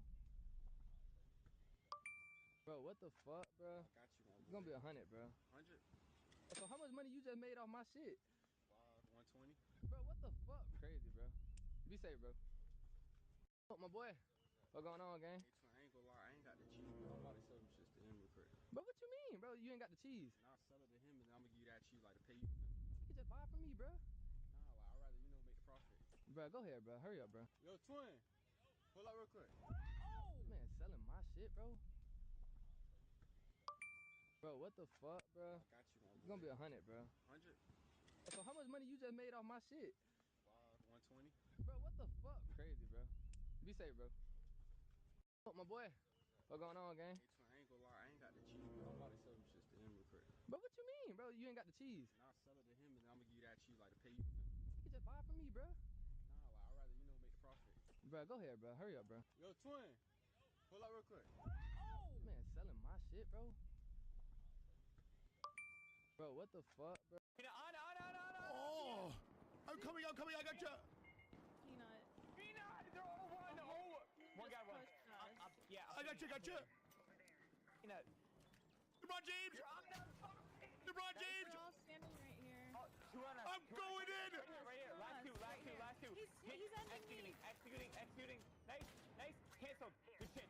I'm picking two of them. Right here. Last one. I'm going in! Charge! Chow. Do not res chow. Do not res chow. I'm going in!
Those are your dad's initials, grandpa's, grandpa.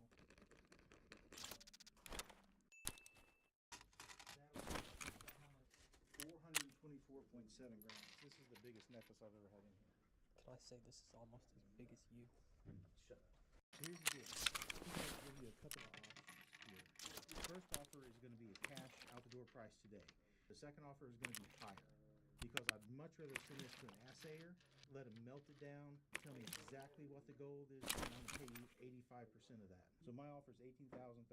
Okay. That's the cash offer. If we did it the other way, You're looking at $19,655. so another Okay. $1,000. We've got, yeah, say another $1,000, but not necessarily, because if this comes back at 9.5 carat instead of 10 carat, I don't know what it's going to assay at. Take the money then. Because then if it does come back a little less, then that comes back on you, not me. So.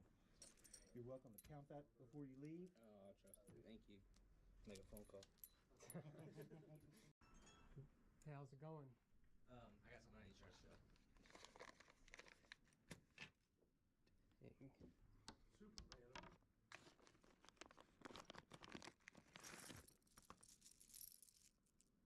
She is thick. That's how I like them. Yeah, hell yeah. It get you in trouble. Costumes? Shouldn't be costume. Those are your dad's initials, your grandpa's? Grandpa. That'll be worth more. How much? 424.7 grams. This is the biggest necklace I've ever had in here. Can I say this is almost as big as you? Shut up. Here's the deal. I'm going to give you a couple of offers here. The first offer is going to be a cash out-the-door price today. The second offer is going to be higher because I'd much rather send this to an assayer, let him melt it down, tell me exactly what the gold is, and I'm going to pay you 85% of that. So my offer is $18,037. Okay. That's the cash offer. If we did it the other way, You're looking at $19,655. so another Okay. $1,000. We've got, yeah, say another $1,000, but not necessarily, because if this comes back at 9.5 carat instead of 10 carat, I don't know what it's going to assay at. Take the money then. Because then if Whilst playing. Hey, how's it going? I got something I need to charge still. Whilst playing Armory Forger, I was taken hostage, but the tracks. Oh, really? Oh, bastard. Hey, what is wrong with you? I like people who follow the goddamn rules on this property. That's what's wrong. Call the cops. We pay these. I'm going to. And go down to the office for my money. Oh, really? Oh, bastard. Hey, what is wrong with you? I like people who follow the goddamn rules on this property. That's what's wrong. Call the cops. We pay these. I'm going to. And go down to the office for my money. Oh, really? Oh, bastard. I like people who follow the goddamn rules on this property. That's what's wrong. Call the cops. We pay these. I'm going to. And go down to the office for my money. Oh, really? Oh, bastard. Hey, what is wrong with you? I like people who follow the goddamn rules on this property. That's what's wrong. Call the cops. We pay these. I'm going to. And go down to the office for my money. Oh, really? Oh, bastard. Hey, what is wrong with you? I like people who follow the goddamn rules on this property. That's what's wrong. Call the cops. We pay these. I'm going to. And go down to the office for my money. Oh, really? Oh, bastard. Hey, what is wrong with you? I like people who follow the goddamn rules on this property. That's what's wrong. Call the cops. We pay these. I'm going to. And go down to the office for my money. Oh, really? Oh, bastard. Hey, what is wrong with you? I like people who follow the goddamn rules on this property. That's what's wrong. Call the cops. We pay these. I'm going to. And go down to the office for my money. Oh, really? Oh, bastard. Hey, what is wrong with you? I like people who follow the goddamn rules on this property. That's what's wrong. Call the cops. We pay these. I'm going to. And go down to the office. That guy's here to kill me. And he's got a weapon on him or something. That guy's here to kill me. That's one of Agent Curtis's men, Barry. What? No, that's Search him. not. He's got a weapon on him or something. What? That I guy's thought he here was to with kill you me. guys. No, he's with you. Shit. This is for Cristobal and Hank.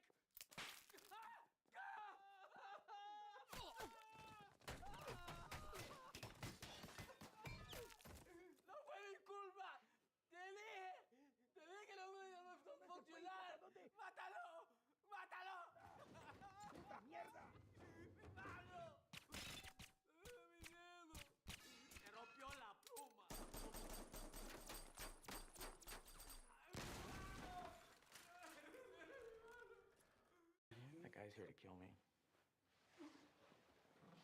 He's got a weapon on him or something. That guy's here to kill me. That's one of Agent Curtis's men, Barry. What? No, that's Search him. not. He's got a weapon on him or What? something. I That thought guy's he was here to with kill you me. guys. No, he's with you. Shit. This is for Cristobal and Hank!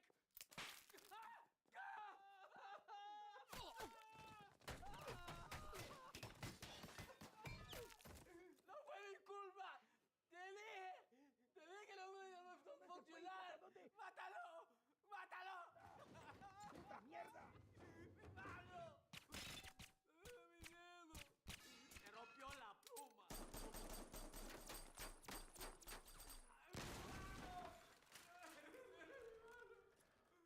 That guy's here to kill me.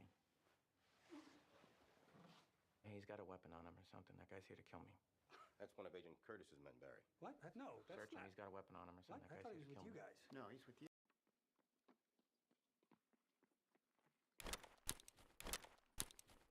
He ran out to the Christmas tree. Yeah, he's done. Buddy, I'm hitting the mother load. You want some RAM? I can't take all of this. I got 5 sticks in my ass. I got 6. Was that another scav running over right now? That is. Hey man, I think you're my next opponent. Why don't you sit down and shuffle up, if you dare to? Oh god, please not again, please not again. How many years have you been playing Magic for? Yeah, I've been playing for a couple of years, you know, I've been on and off. This has actually been my first tournament in a while, so I'm pretty excited to actually get a chance You're to play. going to lose. Oh. I've been stomping on plebs like you all day, and I'm not about to break this winning streak. Jesus fucking Christ, what did you eat, man? You see, I'm playing my Demir mid-range counterspell combo deck, and everybody that's come across me today has learned to know my name. Oh, yeah, that's cool. I love seeing meta decks. I played against 2 guys that almost used the exact same thing. For your information, my decks are built to be better than the meta. So I would appreciate it if you didn't label them as that, because it's disrespectful. Whatever. Can we just get the game started? What are you doing? I'm shuffling my deck. Riffle shuffling is the one and only acceptable way of shuffling in a tournament. Any other way is unacceptable and or cheating. And if you continue to do that, I'm gonna call the judge. So this is what hell looks like.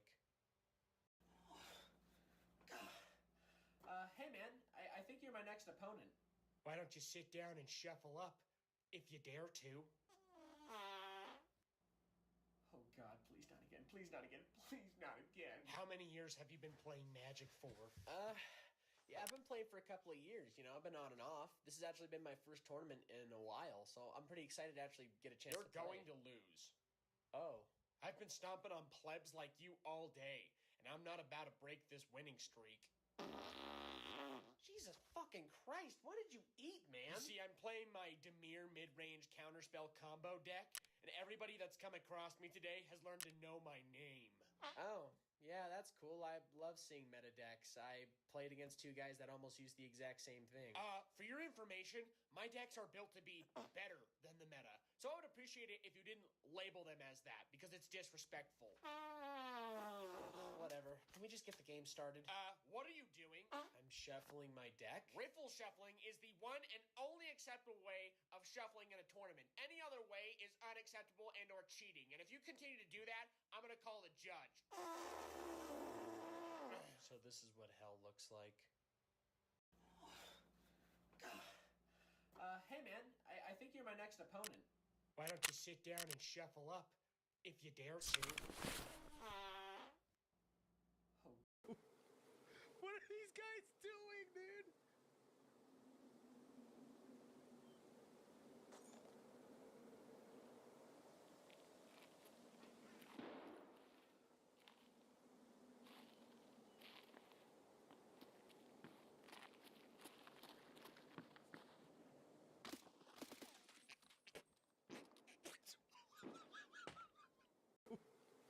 What are these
plywood. Del S para el S. Y ya para luego clavarle con el S.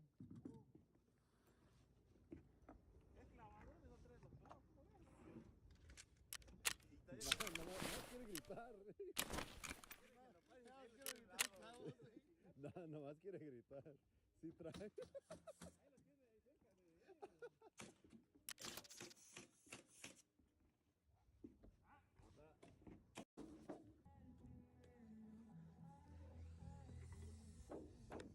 Entra. Ah, sí. Eso. I think I broke it here last time.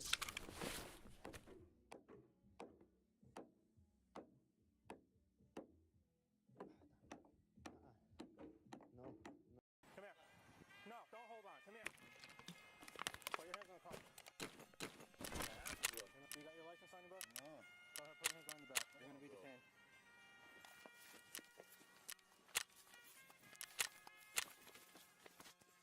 Hold on! Aye. Taser. Stop! Stop! Trooper running. Get on the ground, dude! Get on the ground! Go!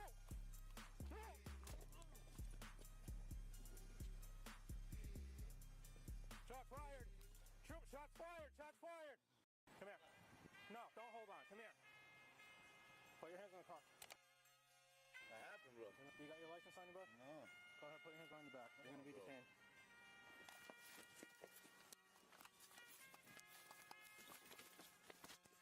Hold on!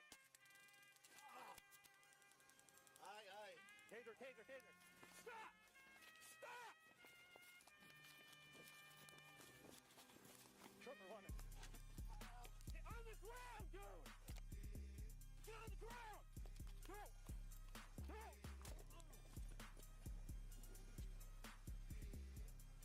Shot fired! Troop, shots fired! Come here. No, don't hold on. Come here. Put your hands on the car. I have been rough. You got your license on your book? No. Go ahead, put your hands on your back. You're going to be detained.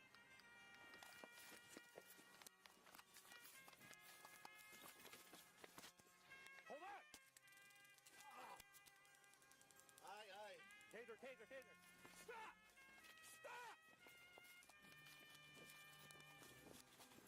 Trooper running. Get on the ground, dude! Get on the ground! Go!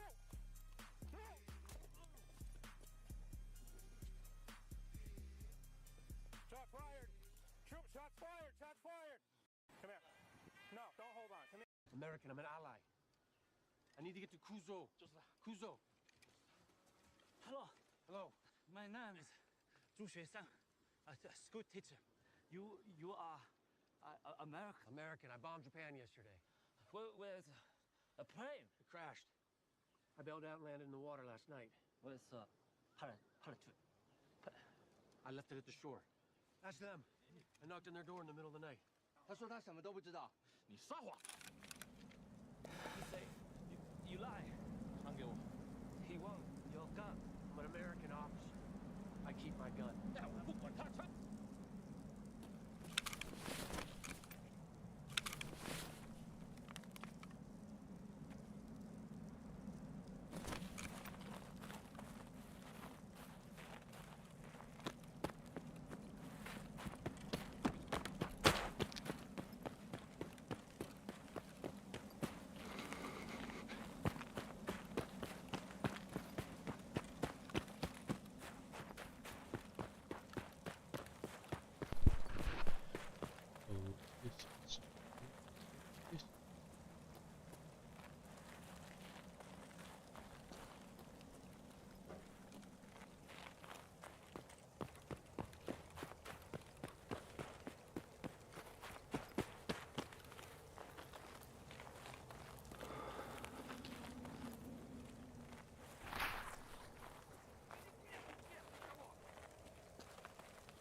Понятно.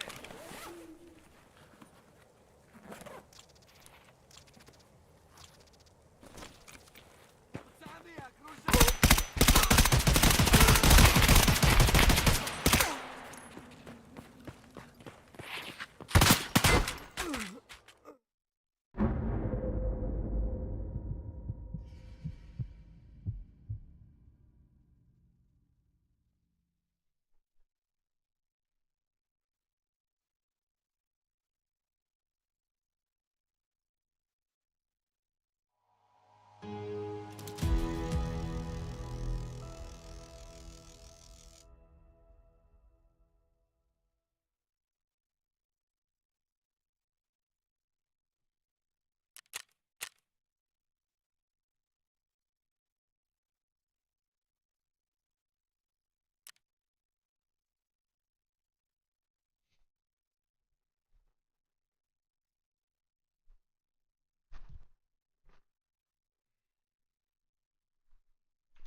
枪给我！枪给我！我找到了这个。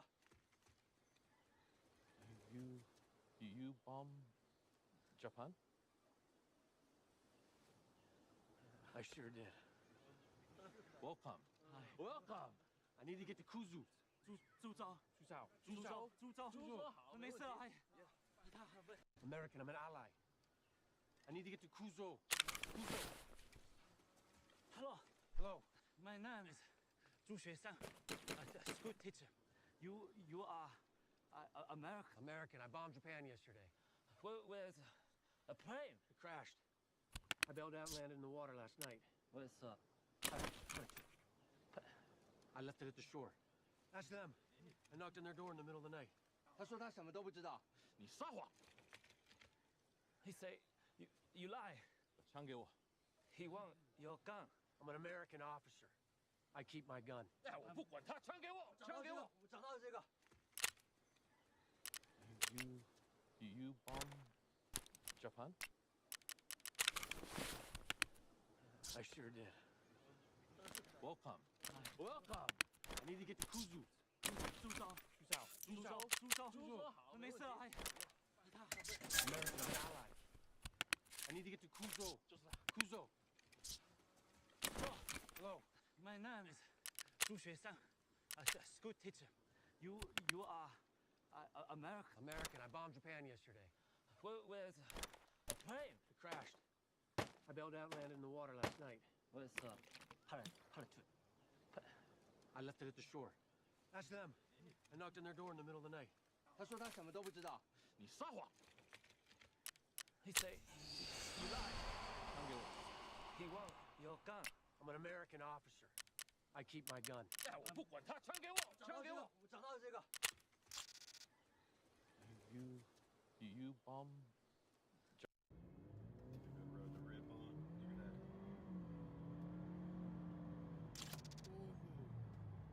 God damn. I love this car so much, man. I'm telling y'all, buy an Acura or Honda. They are the best cars you can have. And I will endorse them as long as they keep continuing to make quality cars. Because I own Dodges. I've owned, yeah, pretty much just Dodges and Hondas. And I had a Cadillac before. And that car, I swear, I drifted it like once, bro, and the differential was fucked. And then it was like super vibrating. And it was bad at like 80 miles per hour, it was vibrating. And I think my turbo was nearly blown at like 30,000 miles in that Cadillac. That's why I would say these cars are much better engineered than the other ones. The Cadillac CT4, the turbo 4 cylinders, Acura and Tegra honestly got it off top. But I mean, what do I know? I have not tested some of these other cars. I don't even know all the other cars that have turbo 4 cylinders, so I shouldn't even speak on it like that. But I really like this car, man. It's just a really enjoyable experience. And I've owned 12 cars. This is my 12th car. And I'll list them in another video because it's honestly a lot. Good road to rip on. Look at that. What you saying, you beautiful bastard? What is good, nigga? Hello, is this thing on? Yup. What's up, nigga? How was Christmas, man? Good. You get anything you wanted? I didn't ask for anything. Neither, to be fair, actually. What'd you actually get, like? I'm assuming you just got money. Nah, I got a jacket. And, Oh yeah. some shoes, and underwear, and socks. If this was like 6 years ago, 7 years ago, I would have been pissed at getting pants and socks, but I'm low-key actually kind of gassed when I get pants and socks now. Oh, and underwear. Yeah. Don't know where Mateo is either. That nigga told me he was going to be back. It was actually the day before me. He was meant to be back on Sunday. And it's now Tuesday and he's nowhere to be seen. It's fucking Jew. Really? Are you streaming? Yeah. AFK? What? Oh, it's because I left that game. What is in the shop? Oh, the cookie kit.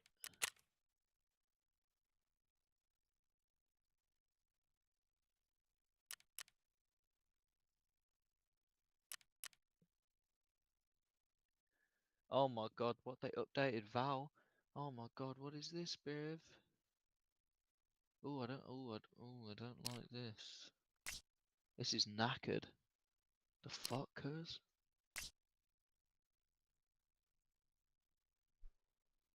Oh, that's grim there. Saga.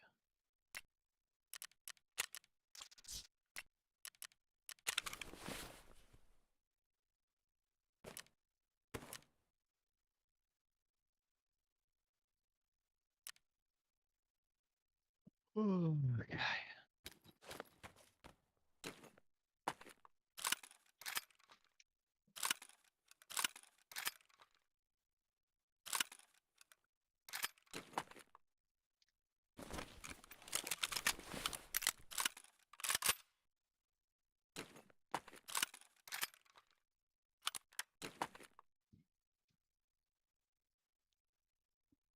I don't know if you've seen, by the way, on Tarkov, a lot of the quests which are out, ones that have been out for time, like, you know, like a test drive and shit like that, and Yeah, this thing.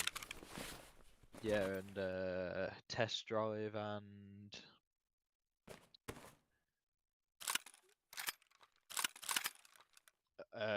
Do the test drives. yeah, the test drive ones, and I'm sorry, oh, Shoot It Born from Heaven.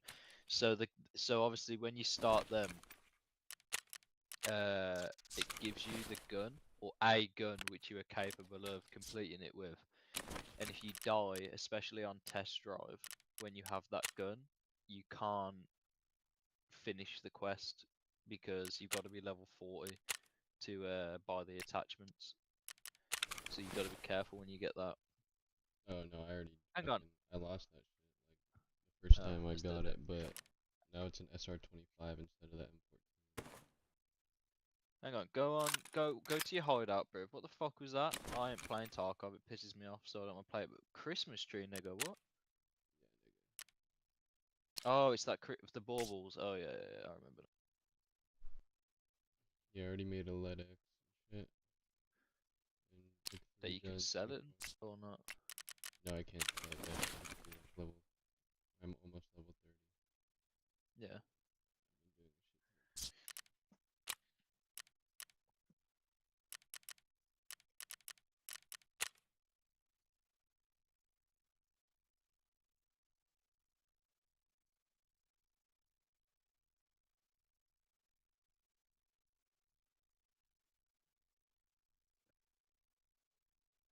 Ooh.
Look at this shit. These grip.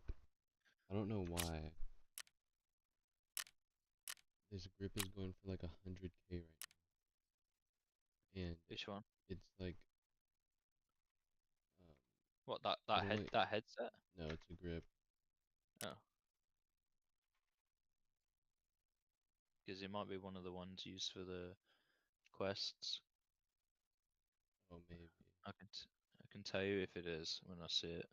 It's the skeletonized grip. If it's the black one, then it's used for a quest.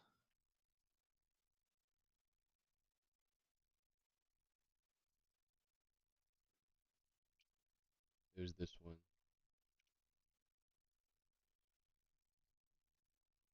And it's like you have to get a test done for mechanic, and it's only like 5,000, but it's fucking has +6 ergonomics. And I was like, why the fuck is it going? I sold it for like 125,000.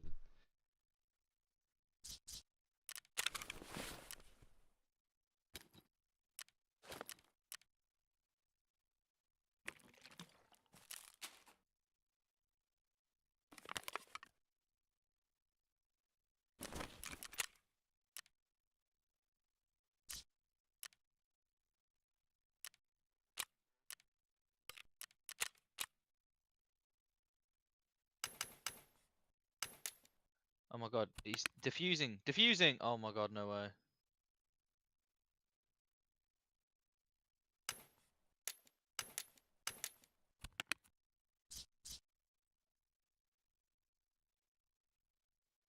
Raina, you're a fucking retard, Raina. Raina.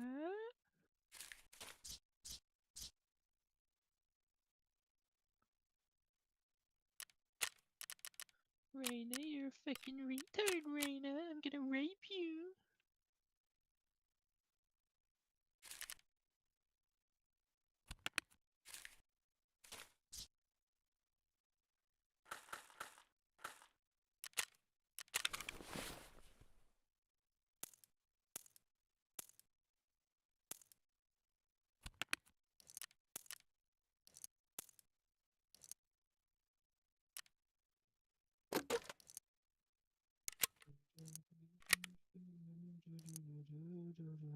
They're at the other side, god damn it, man.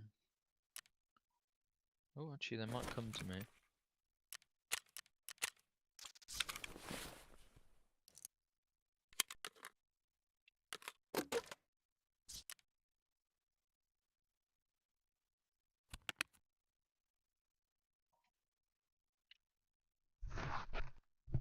Bro, I've gotten that same marked key 3 times.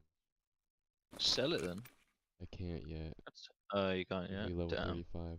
But it's like the most expensive one. It's like 2.4 million. Damn, nigga.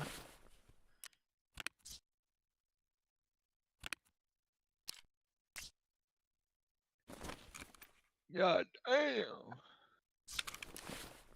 Also got this melee weapon that's like 500K.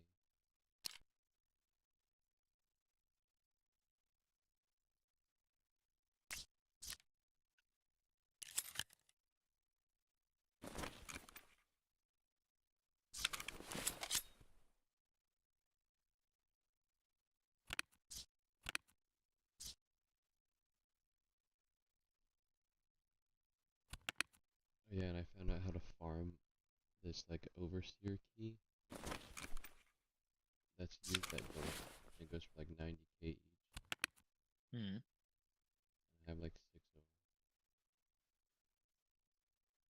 of them. Because they spawn only in one spot.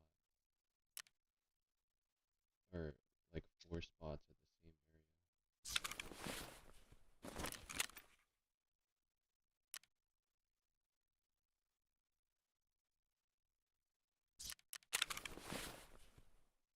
There's no games I actually have like I actually want to play, bruv. There's nothing. I've reinstalled Val. That's how bored I am, bruv. It's just nothing to play. Everything's so dead right now until like mid-February time.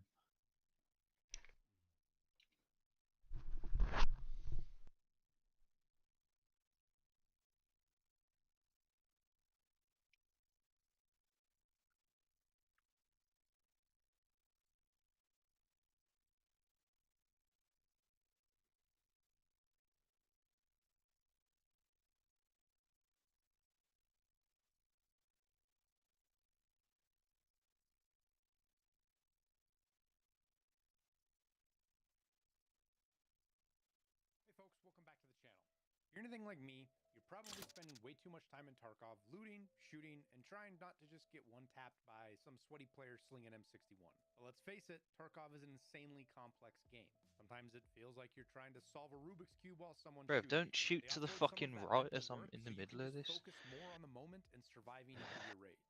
Today with this video, I'm going to walk you through the best websites and Whoa, tools what the that every fuck? Tarkov player should know about. These are the ones that I use or have regularly used at some point in the last 5 years of me playing Tarkov. Whoa, since when They've does saved me countless rubles when does and an Valorant immeasurable amount of time when does in game. Valorant Now, have? whether you're a newbie trying to figure out where to find that elusive quest item or a veteran looking to optimize your cultist circle, this video is going to have some value for you. So grab a snack, strap in, and let's dive into the world of Tarkov's most useful external tool. And it unlocks the whole website for you.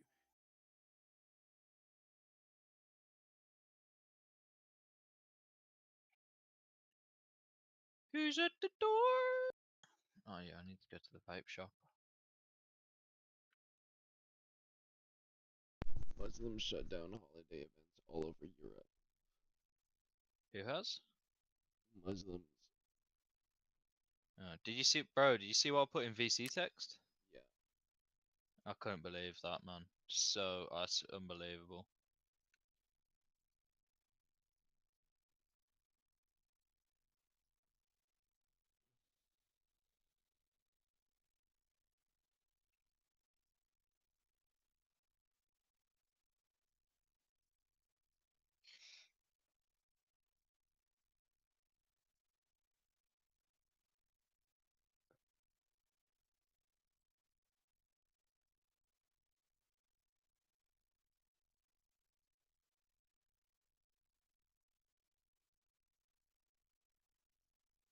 Oh my god, this nigga's terrible.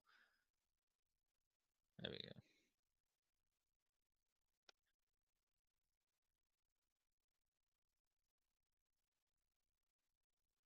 Yeah, fucking Palestinian flag raised over Westminster Abbey and fucking school children being taught how to pray in the Muslim way. I couldn't fucking believe it when I seen it, bro. I could not believe it.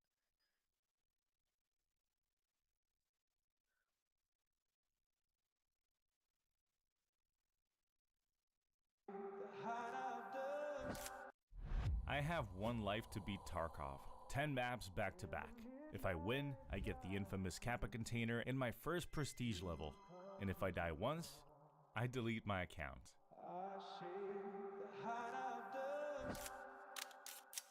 Heed that lonesome call.